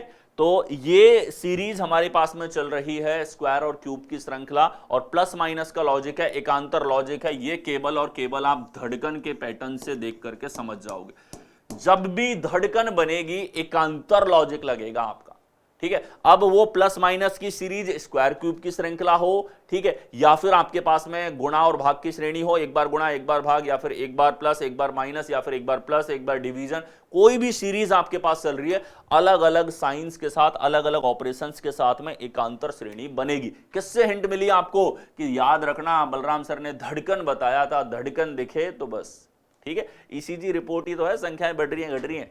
आगे आ जाओ, क्वेश्चन नंबर 22 पे आ जाओ, ये भी आपका नंबर सीरीज के ऊपर पूछा गया सवाल। देखिए 23 से 50 आ रहा है, कितने का डिफरेंस है 27, 23 27, तो अगला क्या होगा 23 होना चाहिए, ठीक है। एक बार 23 बढ़ रहा है, एक बार 27, एक बार 23, एक बार 27, एकांतर श्रेणी चल रही है हमारे पास में, ठीक है। डिफरेंस भी एकांतर में चल रहा है, तो इसी प्रकार से आगे आप बढ़ा दो, 123 आपके पास में नेक्स्ट आंसर यहां पर होगा, ठीक है। आगे चलें, ये 23वां सवाल हमारे पास में, ठीक है। यहां भी 22 नंबर, ये 23 नंबर, ठीक है। देखो बड़ी संख्याएं हैं, और अब एक चीज निश्चित है, इतनी बड़ी संख्याएं गुणा के रूप में तो नहीं होगा, अंतर ही देखना है केवल आपको। यहां पर अंतर देखो 5 का, अंतर देखो यहां पर कितने का है 10 का, अंतर देखो यहां पर कितने का है 15 का, तो अगला क्या आना चाहिए, ठीक है। अगला क्या आना चाहिए आपके पास में, तो यहां पर दो तरह की श्रेणी बन सकती है लॉजिक में, हमेशा मैं आपको बताता हूं, आपको एपी श्रृंखला का लॉजिक या जीपी का हो सकता है, यहां दोनों आप लगा सकते हो, ठीक है। अगर एपी श्रेणी बनानी है तो 5 10 15 5 सॉरी 20 का अंतर है, 20 का अंतर है, तो अगर एपी श्रेणी से हम चलें तो एपी क्या है 5 का अंतर, 10 का अंतर, अगला अंतर 15 का होना चाहिए, यानी कि अंतर में एपी बन गई, 15 के अंतर से 35। और अगर जीपी श्रेणी लगानी है तो जीपी श्रेणी बोलती है कि 5 10 20 है, यहां दुगना हुआ, यहां दुगना हुआ, अगला हो जाएगा दुगना 40, ठीक है। ऐसे सवालों में एसएससी ने एक आध बार कंफ्यूजन क्रिएट किया है, तो ये पूरी आपके सामने है कितने तरह के ऑप्शन सेट हो सकते हैं। ये चाहे तो अगला टर्म 40 के अंतर से होना चाहिए 747 उत्तर, जीपी के अकॉर्डिंग हमारे पास कितने का उत्तर आएगा 747 का, ठीक है, क्योंकि अगली बार 40 घटाना पड़ेगा, लेकिन 747 विकल्प में नहीं है। तो एपी वाला लॉजिक आ जाओ, एपी के अकॉर्डिंग नेक्स्ट टर्म आएगी यहां 20 का डिफरेंस, यानी कि 35 जो है हमारे पास घटना चाहिए, 35 घटेगा तो 752 आएगा, ये विकल्प में है, ठीक है। ये दोनों वैरायटी किसी एक के आधार पे लॉजिक सेट करेगा, ये आप दोनों चीज आपको समझ में आनी चाहिए। बहुत जबरदस्त सवाल जो आपको सोचने पे मजबूर यहां पर करता, ठीक है। ऐसा नहीं है आपने ये सोचा कि 40 का अंतर आना चाहिए, 40 के अंतर के साथ ऑप्शन नहीं है, अब मैं क्या करूं, ठीक है। आप राइट अप्रोच सीखो कि यहां हमको जो देखना है वो क्या क्या है। एपी और जीपी दोनों के आधार पे लॉजिक आपको चेक करने थे कि एपी श्रृंखला के अकॉर्डिंग अगला पद 40 है, जीपी के अकॉर्डिंग, और एपी की श्रृंखला लगाओगे एपी के अंतर वाली तो अगला पद 35 होगा, ठीक है। तो ये वाले सवाल भी डायरेक्टली पूछे गए एपी जीपी लगा के, दो तरह के आंसर हो सकते हैं, आपको ये दोनों चेक करने होते हैं।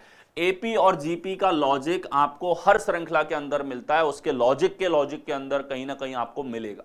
जब आपको एपी या जीपी दिखाई देती है तो आप संतुष्ट हो जाओ, आपने सही लॉजिक लगाया है, ठीक है। नेक्स्ट आ जाओ, क्वेश्चन नंबर 24। तो आपने देखा 4 सवाल आप लोगों के पूछे गए थे नंबर सीरीज से, अब आपका न्यूमेरिकल ऑपरेशंस के ऊपर क्वेश्चन यहां पर स्टार्ट हो चुके हैं, ठीक है। देखो यदि गुणा का अर्थ प्लस, भाग का अर्थ गुणा, माइनस का अर्थ भाग, प्लस का अर्थ माइनस है, तो निम्नलिखित व्यंजक का मान क्या होगा। रीजनिंग में है तो ये तो निश्चित था कि हमको यहां पर चिन्ह को पहले बदलना पड़ेगा, फिर बोर्ड मास लगा के सॉल्व करना पड़ेगा। इन सवालों में फ्रेशर्स से गलती होती है। गलती क्या होती है कि वो लोग यहाँ चिन्ह बदले बिना स्टार्ट कर देते हैं क्वेश्चंस को सॉल्व करना, जो आपको नहीं करना। ठीक है, देखें, गुणा का अर्थ है प्लस, तो ये प्लस लगा दिया। प्लस का अर्थ है माइनस, ये माइनस आ जाएगा। माइनस का अर्थ है यहाँ पर भाग, तो ये भाग हो गया। और भाग का अर्थ है गुणा, तो ये गुणा हमारे पास में हो गया। यहां देखो 10/4 यानी कि 5/2, 5/2 8 के साथ में गुणा होगा तो कितना आ जाएगा 20। तो ये बन गया हमारे पास में 20, इधर बन रहा है हमारे पास में 38। 38 माइनस 20 करेंगे 18 आ जाएगा। कौन से विकल्प में है? ए ऑप्शन के अंदर। कैलकुलेशन बहुत सामान्य यहां पर पूछी जाती है आप लोगों से। कैलकुलेशन में कुछ नहीं पूछेगा, बहुत सिंपल। लेकिन आपको ये पैसेज दिया जाता है, डायरेक्शन अप्लाई करनी होती है, चिन्हों को बदलना होता है यहाँ पे। ठीक है, यहां भी बोर्ड मास नियम से सॉल्व करोगे। बोर्ड मास आप अच्छे से जानते हैं सभी लोग। ठीक है, पहले ब्रैकेट होल करोगे, फिर ऑफ, फिर भाग, इसके बाद गुणा, फिर प्लस और फिर माइनस। ये ऑर्डर आपको हमेशा फॉलो करना होता है। आगे आ जाओ क्वेश्चन नंबर 25 पर। यहां देखें, यदि ए का अर्थ है प्लस, बी का अर्थ है गुणा, सी का अर्थ है माइनस, तो यहां पर चिन्ह ना दे करके ABCD आपको दे दिया।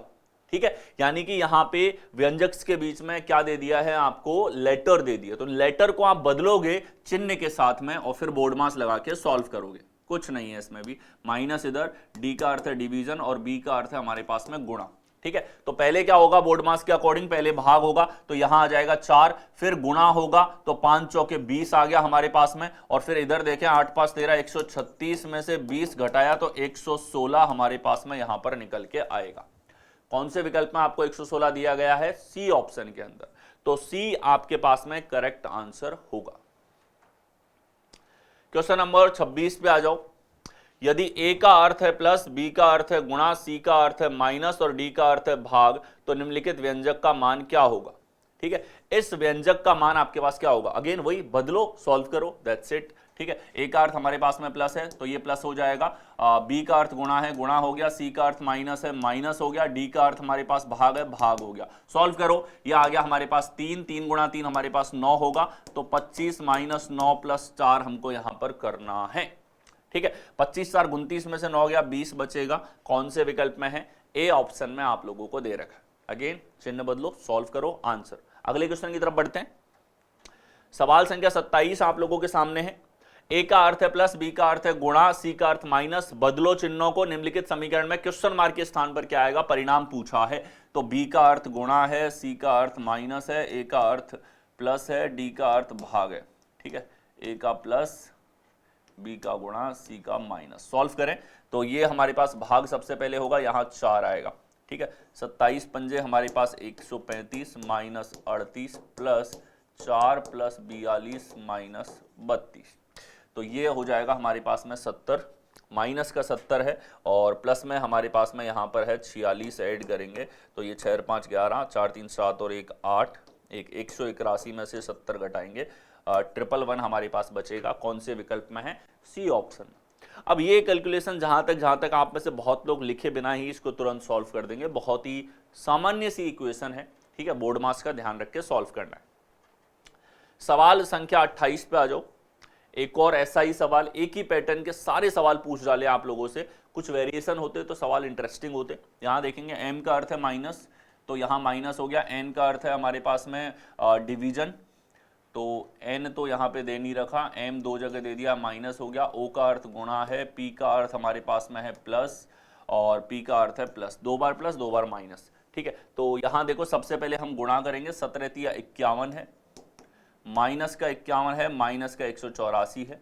ठीक है, तो ये हो जाएगा 324 प्लस 35 माइनस 184 माइनस 51 प्लस 39। तो प्लस वाली संख्याओं को इस तरफ ले आओ। ठीक है, ये हमारे पास में हो जाएगा 9 4 13 और 5 18। ठीक है, 2 3 5, 5 3 8 और 1 9 और ये 398 में से आपको इन दोनों को ऐड करो। 5 18 5 23, 235 यहाँ पर घटाना है। 3 बचेगा, 6 बचेगा, 1 बचेगा। 163 कौन से विकल्प में है? ए ऑप्शन के अंदर। यानी कि बेसिक सा जोड़ बाकी आपसे करवाना है। बोर्ड मास का ध्यान रखो, गुणा पहले था तो पहले होना चाहिए। ठीक है, कोई भी ऑपरेशन आपने गुणा से पहले प्लस कर दिया, माइनस कर दिया, गड़बड़ हो जाएगी। नेक्स्ट आ जाओ क्वेश्चन नंबर 29। चलो 4 सवाल एक ही पैटर्न के पूछने के बाद इन्होंने एक तो कुछ वेरिएशन का सवाल पूछा। ठीक है, यहां देखो सारी संख्या 3 अंकों की, 3 अंकों की संख्या है, तो आप खुद सोचो 3 अंकों की संख्या में 3 अंकों की संख्या से गुणा किया जाए, पूरा असंतुलन आ जाएगा प्रकृति में ये जो इक्वेशन है, एक्सप्रेशन, पूरा असंतुलन आ जाएगा गुणा दिखते ही। एलिमिनेट करेंगे इसके अंदर। एलिमिनेशन के लिए बलराम सर की ड्रिल जो है वो फॉलो करनी है। पहले भाग के आधार पे, फिर गुणा के आधार पे, फिर प्लस माइनस के आधार पे आपको करना है। ठीक है, देखो सबसे पहले हमारे पास भाग इसके अंदर है 234 में 345 का भाग, हम कहेंगे नहीं जाता, नहीं जाता तो ये ऑप्शन तो ये समझ लो संख्या बढ़ाने के लिए, फिर भाग है ही नहीं और किसी में तो एक एलिमिनेशन था, एक हो गया। गुणा कितनों में है? गुणा यहां पर है, गुणा लगाए इन दोनों में, और एक गुणा देखते ही हम साफ बोलेंगे असंभव। हो सकता है क्या 3 अंकों की संख्या का 3 अंकों की संख्या से गुणा?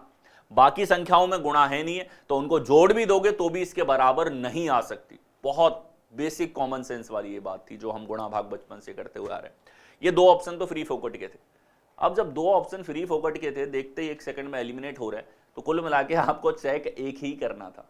ठीक है, और वो भी शायद स्मार्टली करेंगे तो जल्दी होगा। जैसे यहां देखें, ये लगाया इसने माइनस, इधर प्लस, इधर प्लस, इधर माइनस, तो माइनस का 678 माइनस का 345, तो ये माइनस का हो जाएगा, माइनस का 1000, और प्लस में 5 4 9 9 2 11, प्लस का 1200।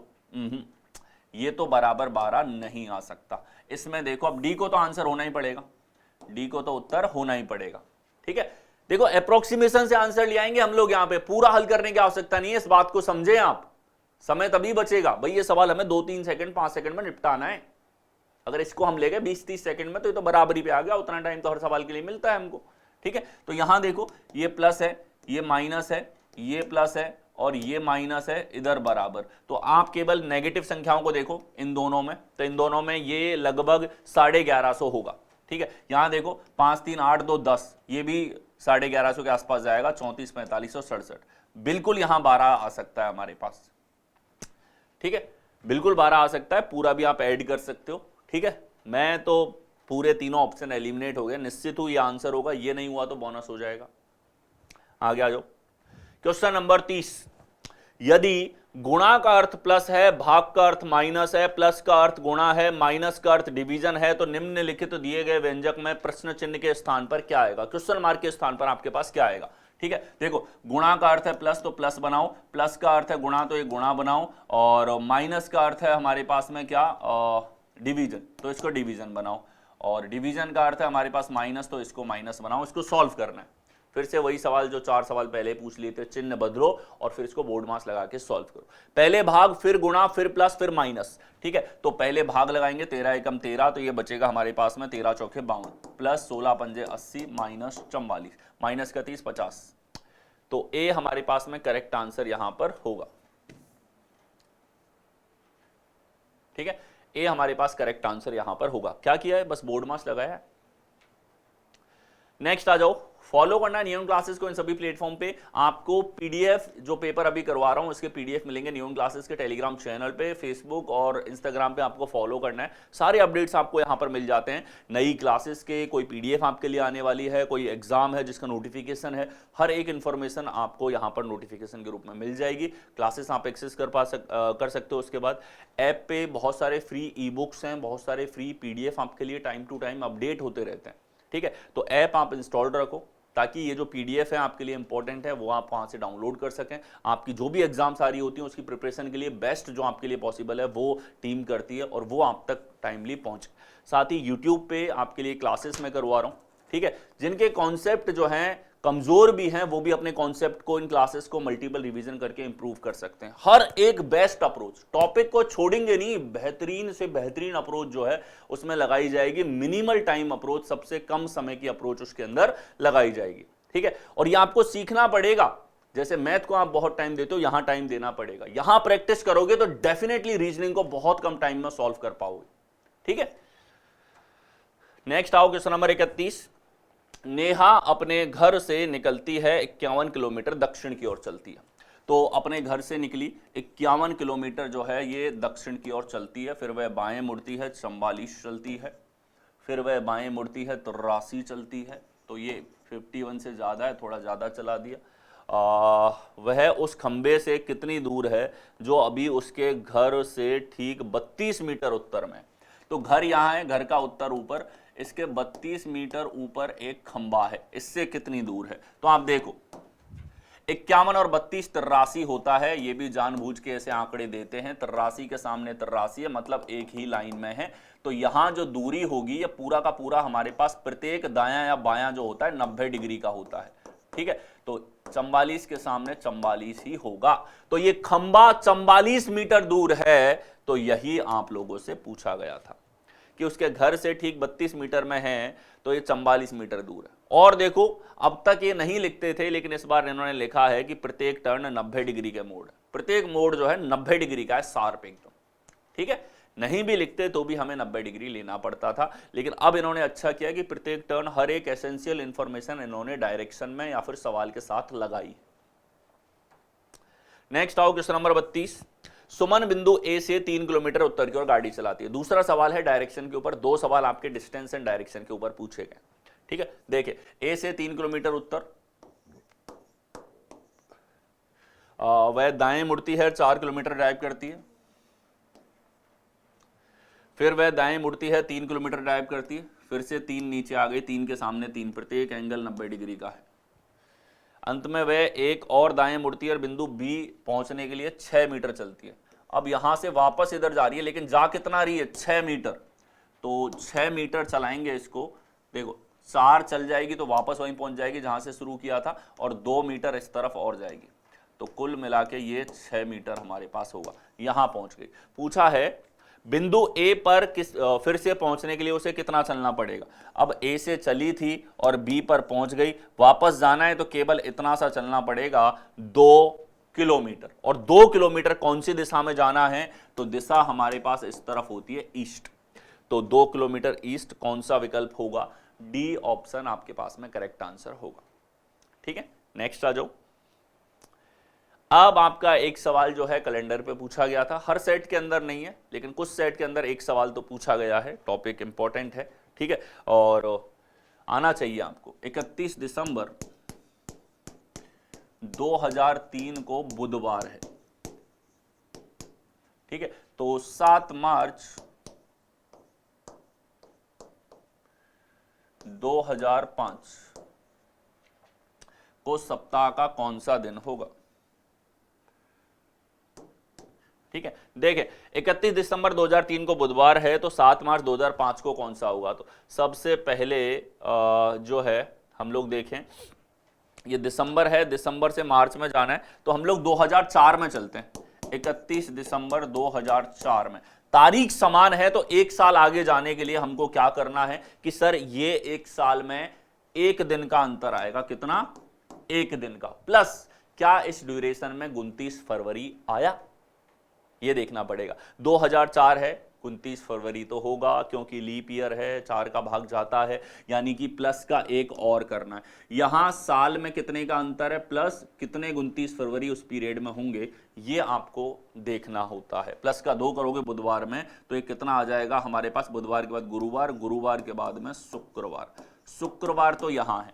अब दिसंबर से मार्च तक हमको आना है, तो दिनों की संख्या निकाल लो, ठीक है। दिनों की संख्या निकाल लो। दिनों की संख्या, भाई दिसंबर तो पूरा हो गया, 31 तारीख को आखिरी दिन है 2004 का। अगला होगा जनवरी, 31 दिन वाली जनवरी, और फिर 2005 की है, तो 2005 में 31 दिन होंगे जनवरी में, फरवरी में होंगे हमारे पास में 28 दिन, और मार्च के लेने 7 दिन।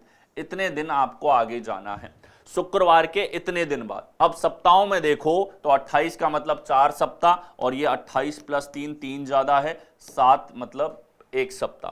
3 दिन का अंतर आएगा शुक्रवार के बाद में। शुक्रवार में आप 3 ऐड करोगे तो कितना आ जाएगा, शुक्र के बाद में शनि रवि सोम, सोमवार हमारे पास में यहां पर होगा। That's your answer. कौन से विकल्प में था, डी ऑप्शन के अंदर, ठीक है। तो जब डेट और वर्ष दोनों अलग होगी तो पहले वर्ष से पास में पहुंचो और फिर छोटा गैप होगा तो हम लोग वहां पर देखेंगे कितने दिन का अंतर आ रहा है। यहां पर भी हम लोग शेषफल के रूप में देखेंगे, ठीक है। जितना भी अंतर होगा उसको सप्ताह और दिनों में बदलेंगे, केवल शेषफल हमको यहां पर चाहिए। 3 का शेषफल है, ठीक है। बाकी 28 का मतलब 4 सप्ताह, 4 सप्ताह बाद शुक्रवारी होगा। 7 का मतलब 1 सप्ताह, 1 सप्ताह बाद शुक्रवारी होगा। और 31 का मतलब 4 सप्ताह और 3 दिन, यानी कि केवल 3 दिन का अंतर आएगा। तो ये स्मार्टेस्ट अप्रोच होगी, विदाउट लीस्ट से लीस्ट कैलकुलेशन आप कैसे आंसर पे पहुंचेंगे। आगे आ जाओ, क्वेश्चन नंबर 34। 8 व्यक्ति 2 समांतर पंक्तियों में, प्रत्येक में 4 व्यक्ति इस प्रकार बैठे हैं कि अगल बगल के व्यक्तियों के बीच समान दूरी है। पंक्ति 1 में 1 2 3 4। सबसे बेहतरीन जो चीज अभी रिसेंट लगी है मुझे, मैंने एमटीएस के एग्जाम आपको करवाया, उसमें बताया। एमटीएस के बाद अब ये सीपीओ का एग्जाम हुआ, यहां भी देख लो, नाम देने के बजाय 1 2 3 4 दे दिया। अब इससे बेहतरीन कुछ नहीं हो सकता आप लोगों के लिए, ठीक है। जहां फालतू का समय खर्च होता था ना, उसकी जगह ये सरल चीजें कर दी इन्होंने। अब केवल कॉन्सेप्ट पे ध्यान दो कि सॉल्व कैसे करना है। तो 4 लोगों के सामने 4 व्यक्ति बैठे हुए हैं, तो ये इस प्रकार से हमारे पास में व्यवस्था हो जाएगी, ठीक है। ये ऊपर की तरफ देखते हैं, ये नीचे की ओर देखते हैं, ठीक है। देखो, पंक्ति 1 में 1 2 3 4 बैठे हैं, उन सभी का मुंह दक्षिण की ओर है। पंक्ति 2 में 6 7 8 9 बैठे हैं, उन सभी का मुंह उत्तर की ओर है। 1 और 2 अंतिम छोरों पर नहीं है, ठीक है। तो इनका मुंह जो है बैठे हैं, उन सभी का मुंह दक्षिण की ओर है। इनका मुंह नीचे है। 1 और 2 अंतिम छोर पर नहीं है। अब हमें पता है कि 2 छोर अंतिम छोर होते हैं रैखिक व्यवस्था के अंदर, तो 1 और 2 जो हैं हमारे यहां बीच में बैठे हुए हैं, ठीक है, तभी संभव है। और 3 और 4 कोनों पे बैठेंगे, ठीक है। और देखो यहां बैठे हैं 6 7 8 9 और यहां बैठे हैं 1 2 3 4, ठीक है। अब देखो उत्तर की ओर है, 1 2 बाएं बैठा है, 1 2 के बाएं बैठा है, 2 के बाएं बैठा है। तो ये देखो सबका बायां जो होगा हमारे पास 2 इधर है, तो 2 का बायां 1 हो जाएगा हमारे पास में। 1 जो है 2 के ठीक बाएं बैठा है, तो 2 का बायां इस तरफ। नीचे देखते हैं तो सभी का बायां इधर और सभी का दायां इस तरफ। यहां ऊपर देखेंगे तो सभी का दायां इधर और सभी का बायां इस तरफ, ठीक है। अब देखें, बोला है कि 9 और 7 1 के विपरीत बैठे हैं और 2, ठीक है। तो इसने बोला है कि 2 और 7 जो हैं 1 और 2 के विपरीत बैठे हैं और 7 जो है वो 1 के विपरीत है, ठीक है। तो 7 यहां है, 9 और 7 इन दोनों के विपरीत हैं। तो ये व्यवस्था हो गई हमारे पास में, ठीक है। और देखो 1 के ठीक विपरीत है। 7 6 का निकटतम पड़ोसी नहीं है। 7 जो है 6 के पास नहीं बैठा, तो 6 आ जाएगा इधर, 8 आ जाएगा इधर। ये तो इतनी इंफॉर्मेशन दी है, बेचारे 3 और 4 का आता पता नहीं है कौन कहां बैठा है। अब सवाल पे आ जाओ, क्या पूछा है। पंक्ति 2 का कोना उत्तर की ओर है, सबसे दाएं बैठा है। कौन सबसे दाएं बैठा है? 8 सबसे दाएं बैठा है, ठीक है। कौन सबसे बाएं बैठा है? 6 बैठा है। ये इसने दे ही रखा है, ठीक है। बहुत सरल बना दिया चीजों को। नाम बिना फालतू के लिख लिख के उसको कॉम्प्लिकेट बनाया जाता था, जिसकी आवश्यकता नहीं है, ठीक है। तो बैंक से कुछ बेहतर यहां पे मुझे लगता है इस तरह के सवाल जो पूछे जाते हैं। क्वेश्चन नंबर 35 में आ जाओ। 7 व्यक्ति P Q R S T U V एक सीधी पंक्ति में उत्तर की ओर उन्मुख बैठे हैं। 7 व्यक्ति हैं, उत्तर की ओर उन्मुख बैठे हैं। ये देखो 1 2 3 4 5 6 7।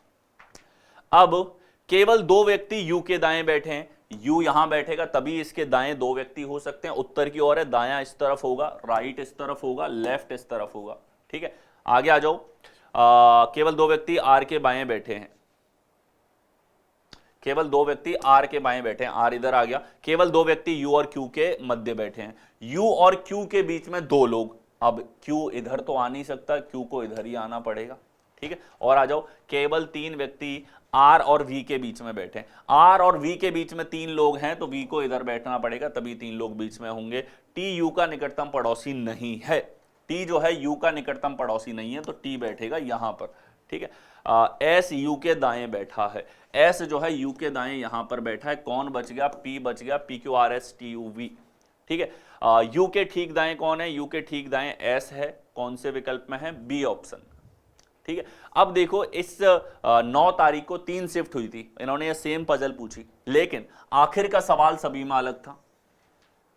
ठीक है, यानी कि ये सवाल जो ले रहे हैं ना ये स्टैंडर्ड, ठीक, ये एक सवाल पे 5-5 सवाल वाले पैटर्न इन्होंने उठाए हैं, फिर एक पैटर्न दे रहे हैं और उसके ऊपर 3 सवाल, अलग अलग शिफ्ट में अलग अलग सवाल, लेकिन ये वाला पैटर्न सेम सभी में। ठीक है, तो मैं क्या बोल रहा हूं, बहुत स्टैंडर्डाइज कर रहे हैं चीजों को, ये स्टैंडर्ड पैटर्न बनाते हैं, उसमें बस नाम बदल देते हैं, 1 2 3 4 लिख दिया, अगले में क्या क्या गड़े लिख देंगे, अगले में ABCD लिख देंगे उसको। ठीक है, ऐसे छोटे छोटे वेरिएशंस, जो पेपर ज्यादा सॉल्व करता है उनके सारे पैटर्न देखे हुए रहते हैं, वो नहीं अटकेगा एग्जाम के अंदर।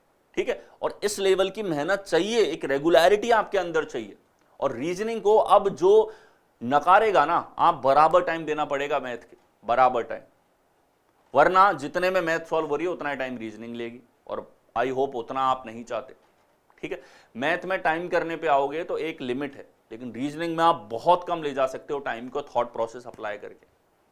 ठीक है, तो मैं चाहता हूं ऐसी गलती अब ना हो, रीजनिंग धीरे धीरे बेहतर होती हुई जा रही है, बल्कि 2020 के बाद काफ़ी परिवर्तन आए हैं। आप सभी अपने जो भी सेलेक्ट हो रहे हैं स्टूडेंट 20 के बाद वाले, उनसे बात कर लो, या मैं आपको बता रहा हूँ अपने एक्सपीरियंस से, मैंने सारे पेपर्स आपको करवाए हैं।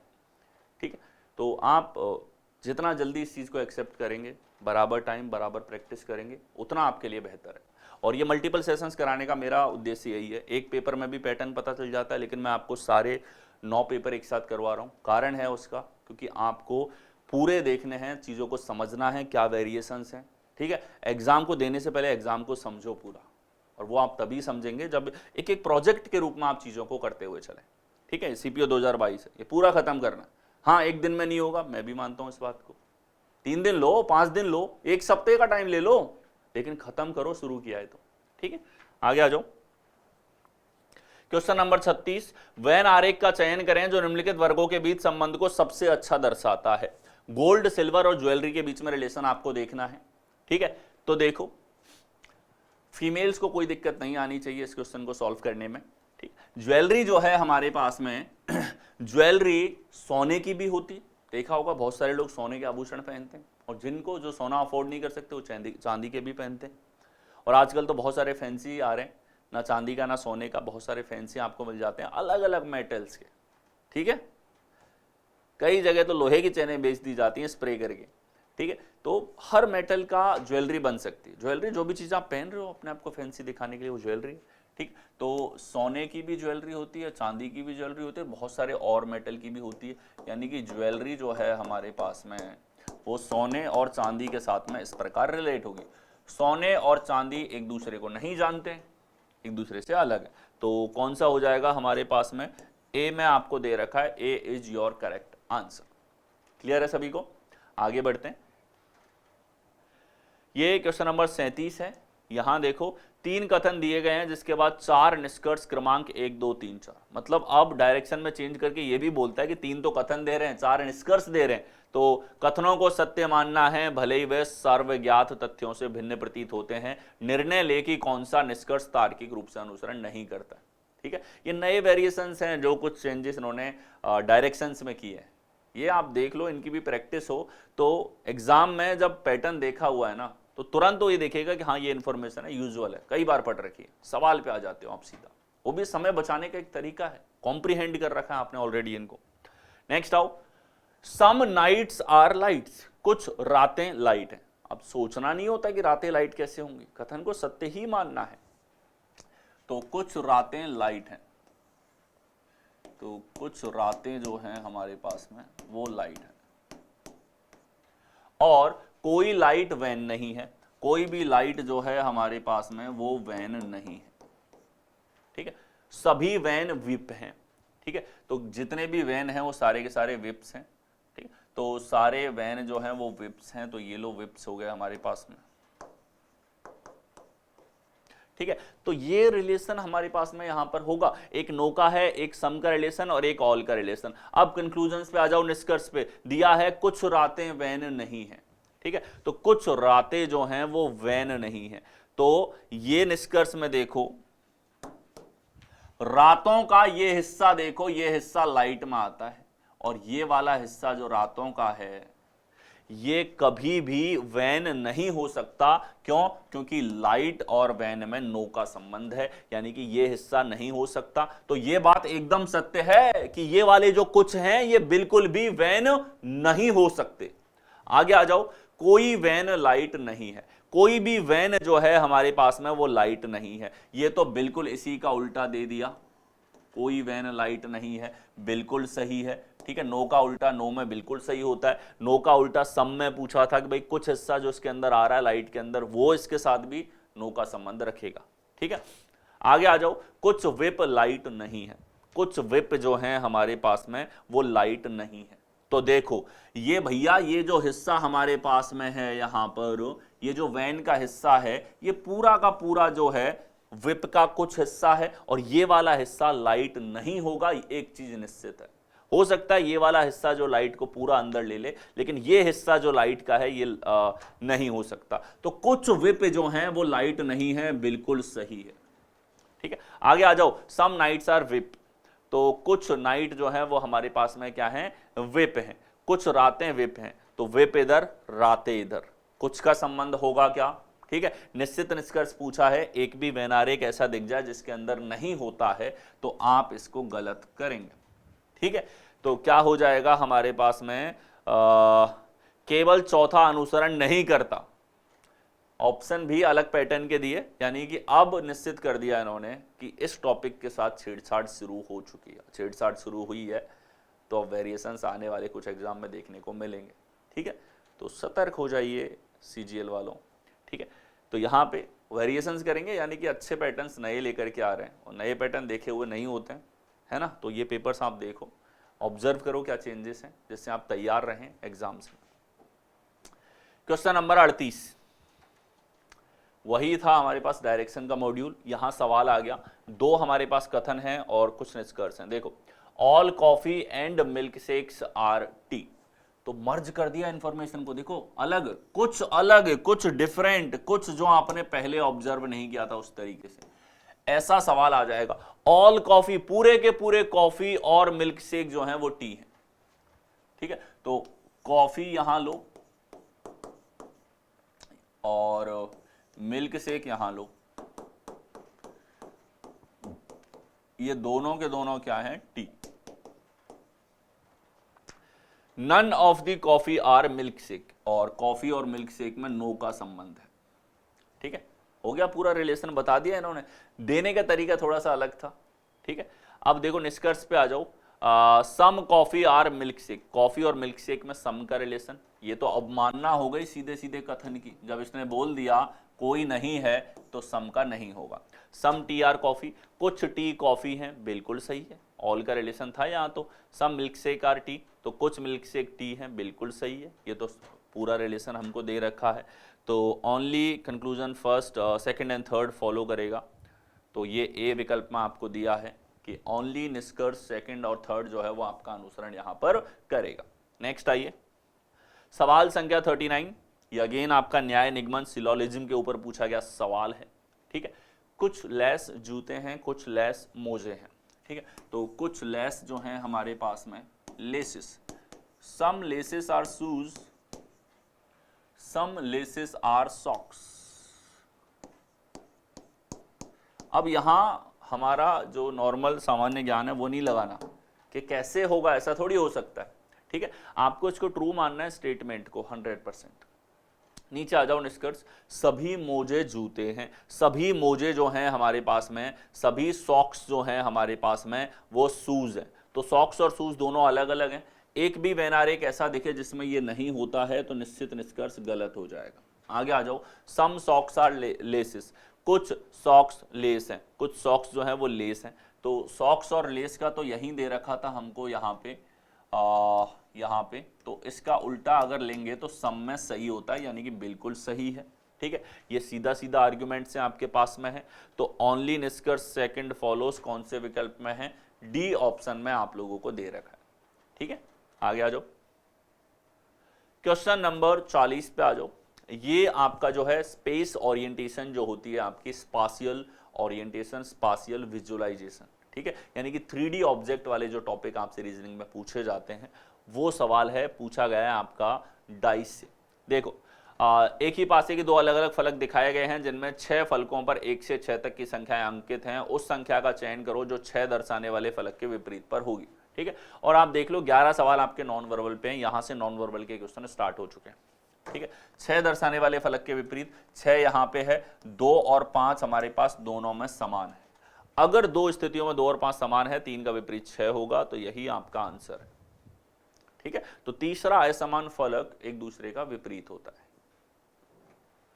आगे आ जाएंगे क्वेश्चन नंबर 41 पर। एक ही पासे की दो अलग अलग स्थितियां दर्शाई गई हैं जिनके 6 फलकों पर 1 से 6 तक संख्याएं अंकित हैं। ठीक है, तो उस संख्या का चयन कीजिए जो 1 दर्शाने वाले फलक के विपरीत फलक पर होगी। ठीक है, देखो यहां 2 और 3 है, यहां 2 और 3 है, और 1 का विपरीत क्या होगा, 4 आपके पास में होगा। वही लॉजिक, बड़ा आसान सा। ठीक है, तो कुछ एक केसेस इसके अंदर होते हैं, उससे ज्यादा कुछ नहीं। दो फलक हमारे पास समान है तो तीसरा एक दूसरे का विपरीत होगा ही होगा। क्लियर रहेगा पॉइंट। आगे चलें क्वेश्चन नंबर 42 से पहले। अब आप सोच रहे होंगे सर इतने जबरदस्त पेपर करवा रहे हो, सीक्वेंसिंग कर रखी है, टॉपिक वाइज भी आपने दे रखा है, इसका पीडीएफ चाहिए हमको। तो पीडीएफ कहाँ मिलेगा, टेलीग्राम चैनल पे, नियॉन क्लासेस का टेलीग्राम चैनल, जिसपे आपको प्रीवियस ईयर के जितने भी पेपर मैंने यूट्यूब पे करवाए हैं उनके आपको पीडीएफ मिल जाते हैं। क्विजेस आपके लिए अवेलेबल हैं, क्लास नोट्स अवेलेबल हैं, लेटेस्ट नोटिफिकेशन अवेलेबल हैं, यूट्यूब क्लास की पीडीएफ आपके लिए अवेलेबल है। ठीक है, साथ ही नियॉन बुक्स जो है, नियॉन बुक्स के चैनल पे आपको प्रीवियस ईयर के पेपर्स के लिए पूरा डेडिकेटेड है। यहां सारे प्रीवियस ईयर के पेपर्स आपको मिलेंगे। ठीक है, जो भी एग्जाम मैंने करवाई हैं सबके प्रीवियस ईयर, इससे आपको ज्यादा सर्च नहीं करना पड़ेगा। नेक्स्ट आओ क्वेश्चन नंबर 42। एक ही पासे की दो अलग अलग स्थितियां दर्शाई गई हैं जिनके 6 फलकों पर 1 से 6 तक संख्याएं अंकित हैं। ठीक है, तो 1 के विपरीत क्या होगा, तो यहां देखो 2 और 4 दोनों में है, 1 का विपरीत 6, 1 का विपरीत क्या होगा 6। एक ही लॉजिक पे 3-3 सवाल, ये 1 सेकंड मुश्किल से लेना चाहिए ये सवाल आपका। नेक्स्ट आओ एक और सवाल, 3 वाले के विपरीत क्या होगा, तो यहां देखो 1 और 5 समान है तो 3 के विपरीत 4, मतलब मौज गर्दी, 4 सेकंड में 4 सवाल थे, ये 4 क्वेश्चन पूछ डाले। Question number 44।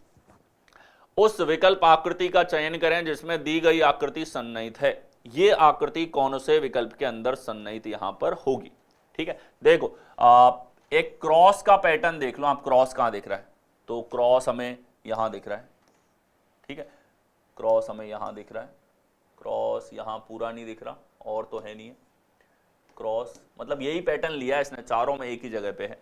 इन दोनों में देखो एक लाइन इधर, एक इधर, एक इधर तो है, इधर नहीं है, हटाओ। बी हमारे पास करेक्ट आंसर होगा, यहां इधर भी है, इस तरफ भी है। ठीक है, बी हमारे पास करेक्ट आंसर होगा। और जनरली जो भी इस तरीके से आपको बाहर आकृति दी जाए और यहां पूछा जाएगा तो वो एक ही जगह पे होगी सभी आकृतियों में। ठीक है, सभी जगह क्रॉस दिख रहा है, मतलब बात इसी की हो रही है हमसे यहां पर। ठीक है, अब पूरा पैटर्न मैच करना है, पहले क्रॉस के आधार पर एलिमिनेट किया, फिर लाइन के आधार पर।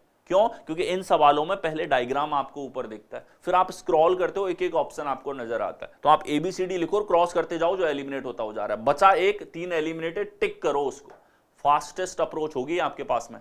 ठीक है, आगे आ जाओ क्वेश्चन संख्या 45। उस विकल्प का चयन करें जिसमें दी गई आकृति सन्निहित है। ये जो आकृति आपको दे रखी है कौन से विकल्प के अंदर सन्निहित होगी। देखें ये 2 सर्कल इस प्रकार से हों, हाइट का अंतर, ये दोनों तो हैं लेकिन यहां लाइन नहीं है, यहां लाइन नहीं है, हटाओ, यहां है, यहां है, ये तो बिल्कुल सही है। इसमें देखो यहाँ तो लाइन ही नहीं है, नीचे हटाओ, यहाँ है, यहाँ भी नहीं है, यहाँ भी नहीं है, हटाओ, केवल बी हमारे पास करेक्ट आंसर होगा।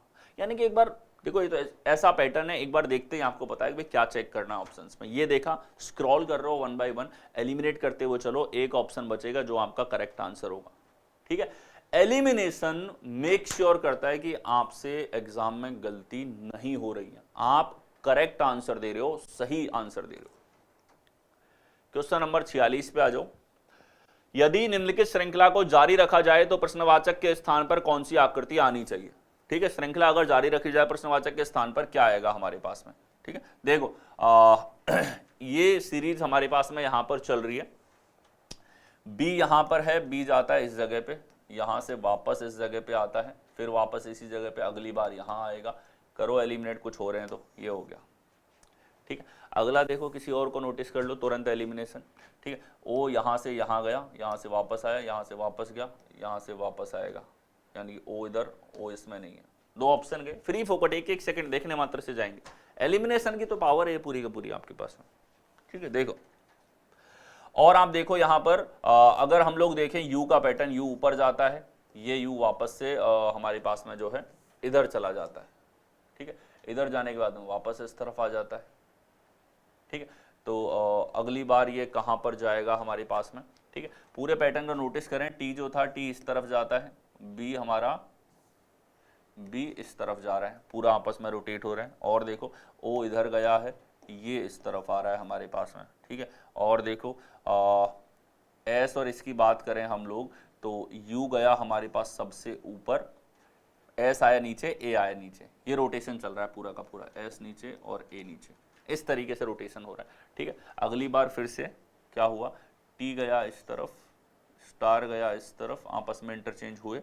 आपस में इंटरचेंज होने के बाद में इन तीनों में क्या परिवर्तन आया है, यहाँ पे थोड़ा सा परिवर्तन यहाँ पे क्या देखने को मिला है, देखो स्टार जो है यहाँ से इस जगह गया, ए यहाँ से आगे गया हमारे पास में।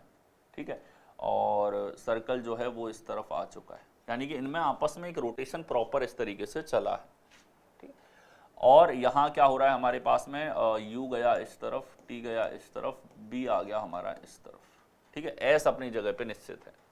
ठीक है, एस जो है अपनी जगह पे निश्चित है। फिर अगली बार क्या होता है, अगली बार वापस से यू गया इधर, बी उस तरफ चला गया, और ए गया इधर हमारे पास में। ठीक है, ए इस तरफ जाएगा, और ओ की अगर हम लोग बात करी जाए, ओ जा रहा है हमारे पास में कहाँ पर, इसकी जगह पे, आपस में इंटरचेंज कर रहे हैं पूरा। इनमें रोटेशन होगा, एस नीचे जाएगा, स्टार ऊपर जाएगा, टी नीचे जाएगा। अब देखो यहां जो चीज हुई वही चीज यहां पे हो रही है, पूरी के पूरी डिक्टो सेम, यहां जो चीज हो रही है वही यहां पर होगी, आप चेक करो। ठीक है, तो ये हमारे पास में यहां पर देखा जाए बी जो है हमारे पास में, यहां पे बी जाना चाहिए कहां पर, बी जाएगा इधर। ठीक है, और यू जा रहा है इधर, स्टार जा रहा है इस तरफ। ठीक है, ये चीज लगेगी। नीचे अगर हम लोग देखें यहाँ पे ओ इधर और ए इस तरफ जाएगा, और ओ इस तरफ चला गया, ए यहाँ पे जाएगा हमारे पास में, और स्टार हमारा यहाँ पर आएगा। ठीक, अच्छा यहाँ लगाना है हमको, तो ये ओ आ गया इस तरफ, ए जाएगा इस तरफ, एस जाएगा इस तरफ, इस तरीके से चलेगा हमारे पास में, और टी एज इट इज अपनी जगह पे रहेगा। ये हमारे पास में है, तो ओ ए एस यहाँ पे है, टी यहाँ पे है, बी यू स्टार, यानी कि ये हमारे पास करेक्ट आंसर होगा। अल्टरनेट का लॉजिक लगाया है, और ये वाला पैटर्न आपको बता दूं, शुरुआत में कोई भी नए पैटर्न का सवाल बनेगा, भले ही वो नॉन वर्बल का क्यों ना हो, वो हमारा 20, 30, 40 सेकंड खा जाता है, यूजुअल है, लेगा। अब आप इस टाइम को 20, 30, 40 सेकंड से 40 सेकंड से सीधा 4 सेकंड पे ले जाते हो, जब इनको अभी आप अच्छे से एनालाइज कर रहे हो। एक बार दिमाग को पता है ना कि इसमें लगाना क्या है, और ऐसे 10-15 सवाल आपने सॉल्व कर लिए, एग्जाम में ये 2-4 सेकंड ही लेगा, क्योंकि अब आपको पता है कि एकांतर लॉजिक भी लग सकते हैं, और रोटेशन कैसा कैसा, इन तीनों को आपस में घुमा दिया, इनमें इन दोनों को चेंज कर दिया। अगली बार इन तीनों को आपस में घुमाएगा, इन तीनों को आपस में घुमाएगा, फिर इसको वापस घुमा रहा है वर्टिकली, और इन दोनों को केवल कोने वालों को इंटरचेंज कर दिया। अगली बार क्या करेगा हमारे पास में कि इनको आपस में घुमाएगा, टी एज इट इज अपनी जगह पर रहेगा। ठीक है, तो बी हमारे पास करेक्ट आंसर होगा। स्टार लगा लो। नॉन वर्बल में पूरे 11 में से एक एक 2-2 सवाल हर शिफ्ट में ऐसे, जो कि इन्होंने फ्रेश बनाए हैं, यानी कि बहुत सारे टॉपिक्स पे नए पैटर्न्स जनरेट किए जा रहे हैं यहाँ पर, और वो नए पैटर्न अभी जान लो आप, क्यों, क्योंकि अगले 2-3 साल तो यही घूमने फिरने वाले हैं आपके सामने। नेक्स्ट आ जाओ, क्वेश्चन नंबर 47। उस आकृति का चयन करें जो निम्नलिखित आकृति श्रृंखला में प्रश्न चिन्ह को प्रतिस्थापित करेगी, क्वेश्चन मार्क को प्रतिस्थापित करेगी, वो आपको देखना है। तो यहां मेन आकृति की बात करें तो ये रोटेट हो रही है। ठीक है, ये फिर रोटेट होगी, फिर रोटेट होगी, और त्रिभुज जो है ये हमारा इस प्रकार से यहां पर चलेगा। ठीक, तो ऐसा त्रिभुज इसमें नहीं है, इसमें है, इसमें है, इसमें नहीं है, इसमें ओरिएंटेशन भी सही है। ठीक है, ये वाला त्रिभुज अलग आ रहा है, इसको देख लो, ये त्रिभुज यहाँ से यहाँ गया, यहाँ से नीचे गया, बदले नहीं रहा बेचारा, तो सी के जैसा ही रहेगा, ये चेंज ही नहीं हो रहा, कोने चेंज हो रहे हैं बस। ठीक है, तो केवल बाहर वाले त्रिभुज का रोटेशन देखा और इसका ओरिएंटेशन देखा, इतने में हमारा यहाँ पे आंसर आ चुका है। ठीक है, इन सवालों को अभी आपके पास समय है, अच्छे से ऑब्जर्व करो, एनालाइज करो, ठीक है, जिससे दिमाग को हर तरीके से इसे देखना आए। ठीक है, एलिमिनेशन की फॉर्म में भी, कॉन्सेप्ट की फॉर्म में भी। क्वेश्चन नंबर 48 पे आ जाओ। यहां देखिए, निम्नलिखित आकृति श्रृंखला में प्रश्न चिन्ह के स्थान पर आने वाली आकृति का चयन करें। क्वेश्चन मार्क के स्थान पर आपके पास क्या आएगा? देखो यहाँ पे Z है और ये चीज जो है ऐसे थी, अगली बार रोटेट होके इधर आ गई, फिर इस तरफ आ गई, फिर इस तरफ आ गई, यानी कि रोटेशन चल रहा है इसका प्रत्येक कोने की तरफ, और हर बार एक बदलाव आ रहा है। स्टार तो समान है और ये वाला भी समान है, ये दोनों समान है, सबको साफ दिखाई दे रहे हैं। यहाँ पर Z से Y हुआ, Y से X हुआ, X से W हुआ, W से क्या होगा? V होगा, W से क्या होगा? V होगा। ठीक है, तो V वाले विकल्प चारों हैं, V V, यहाँ U है, यहाँ नहीं है, तो V ठीक है। ये ओरिएंटेशन जो है यही होनी चाहिए जो सवाल में है, इसमें इसने गलत कर दिया चिन्ह को। ठीक है, तो आंसर होगा बी। अगेन कुछ नया वैरायटी जो पहले नहीं पूछा गया था, नया इंट्रोड्यूस हुआ है, आसान है, लेकिन आपके माइंड के नीचे से आपकी प्रैक्टिस के दौरान जिस पैटर्न के सवाल 8-10 निकल चुके हैं, वो सवाल आप नॉन वर्बल में विद इन सेकेंड करोगे ही करोगे। ठीक है, अब आपके ऊपर है कि आप कितनी प्रैक्टिस करते हो। जितनी प्रैक्टिस करोगे उतने पैटर्न आपके देखे हुए होंगे, जितने पैटर्न आपके देखे हुए होंगे उतना 3-4 सेकंड का ही समय लेंगे बस आपका। तो ऐसे टाइम कम होगा, स्मार्ट अप्रोच के साथ टाइम कम होगा। ठीक है, रैंडम चले गए कि जो भी होगा देख लेंगे, जो भी लगना फगना है वहीं देख के कर लेंगे। तो आप ऑब्जर्व नहीं करते, पर आप इन सवालों को 1-1 मिनट तक खराब करके आते हो, और यह हर अच्छे स्टूडेंट की कहानी है। फिर आके बोलते हैं सर 20-25 मिनट लग रहा है रीजनिंग में। वो तो उनका जो पूरा कॉन्सेप्ट कवर कर चुके हैं, हर क्वेश्चन करना आता है उनको, बस उतना ही सीखा उन्होंने कि हर क्वेश्चन सॉल्व कर लें। आप उन ऐसे स्टूडेंट में ना रहें, मेहनत करनी है आपको, अपने आप को बेटर बनाना है, अपने आप को इम्प्रूव करना है।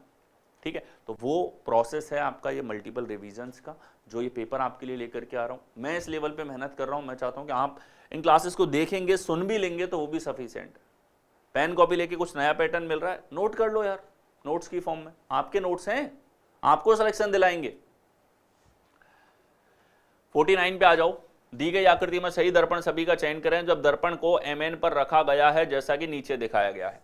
तो देखो ये P हमारे पास इस प्रकार से दिखेगा, W हमको ऐसा दिखेगा, P यहाँ ऐसा नहीं है, यहाँ ऐसा नहीं है, यहाँ ऐसा नहीं है, एक ही विकल्प है, बड़े ही नालायक से ऑप्शन है, आसान से। ठीक है, तो P Q के जैसा दिखेगा, एक ही विकल्प था। Elimination best approach and questions की। नेक्स्ट आ जाओ, ये भी आपका मिरर इमेज पे है। दी गई आकृति की सही दर्पण छवि का चयन करें जब दर्पण को MN पर रखा जाता है। तो MN पे दर्पण आपने रख दिया, किस प्रकार से बनेगा कि व्हाइट के सामने व्हाइट ही बॉक्स दिखेगा, ब्लैक के सामने ब्लैक ही दिखेगा। ठीक है, इसी से एलिमिनेट कर लो, ये एलिमिनेटेड, ये दोनों व्हाइट एलिमिनेटेड, ये एलिमिनेटेड, ओरिएंटेशन ही अलग है। तो सी हमारे पास में करेक्ट आंसर यहाँ पर हो जाता है। ठीक है, तो ये आपने देखिए, हमने पहला पेपर जो है यहाँ पे डिस्कस किया, हर एक टॉपिक, हर एक पैटर्न में कितनी पॉसिबिलिटीज के सवाल बन सकते हैं, कौन सा सवाल पूछा गया था, अप्रोचेस कैसी थी। ठीक है, ओवरऑल आसान लेवल का पेपर आपसे पूछा गया है। डायरेक्शंस में हर एक पैटर्न में परिवर्तन था, नॉन वर्बल में नए पैटर्न के सवाल बनाए जा रहे हैं, यानी कि CPO में हर एक वेरिएशन, नया वेरिएशन का सवाल है, उसको 8-10 बार देख जाना, ताकि CGL का पेपर आप लोग देने वाले हैं आगे, ठीक है, उसमें आपको इसका फायदा हो। GD के पेपर्स आएंगे उसमें फायदा हो, CHSL आएगा, अगले साल जो पेपर आएंगे उन सभी में आपको इसका फायदा मिलेगा। ठीक है, तो आपको अपडेट रहना है। एग्जाम SSC करवा रहे हैं ना, पूरा सिलेबस सेम है सारे एग्जाम्स का, नाम मत देखो, CGL है, CPO है, MTS है, आप प्रैक्टिस करने पे ध्यान दीजिए बस। ठीक है, सो दैट्स इट, ये था हमारे पास शिफ्ट 1 का पेपर।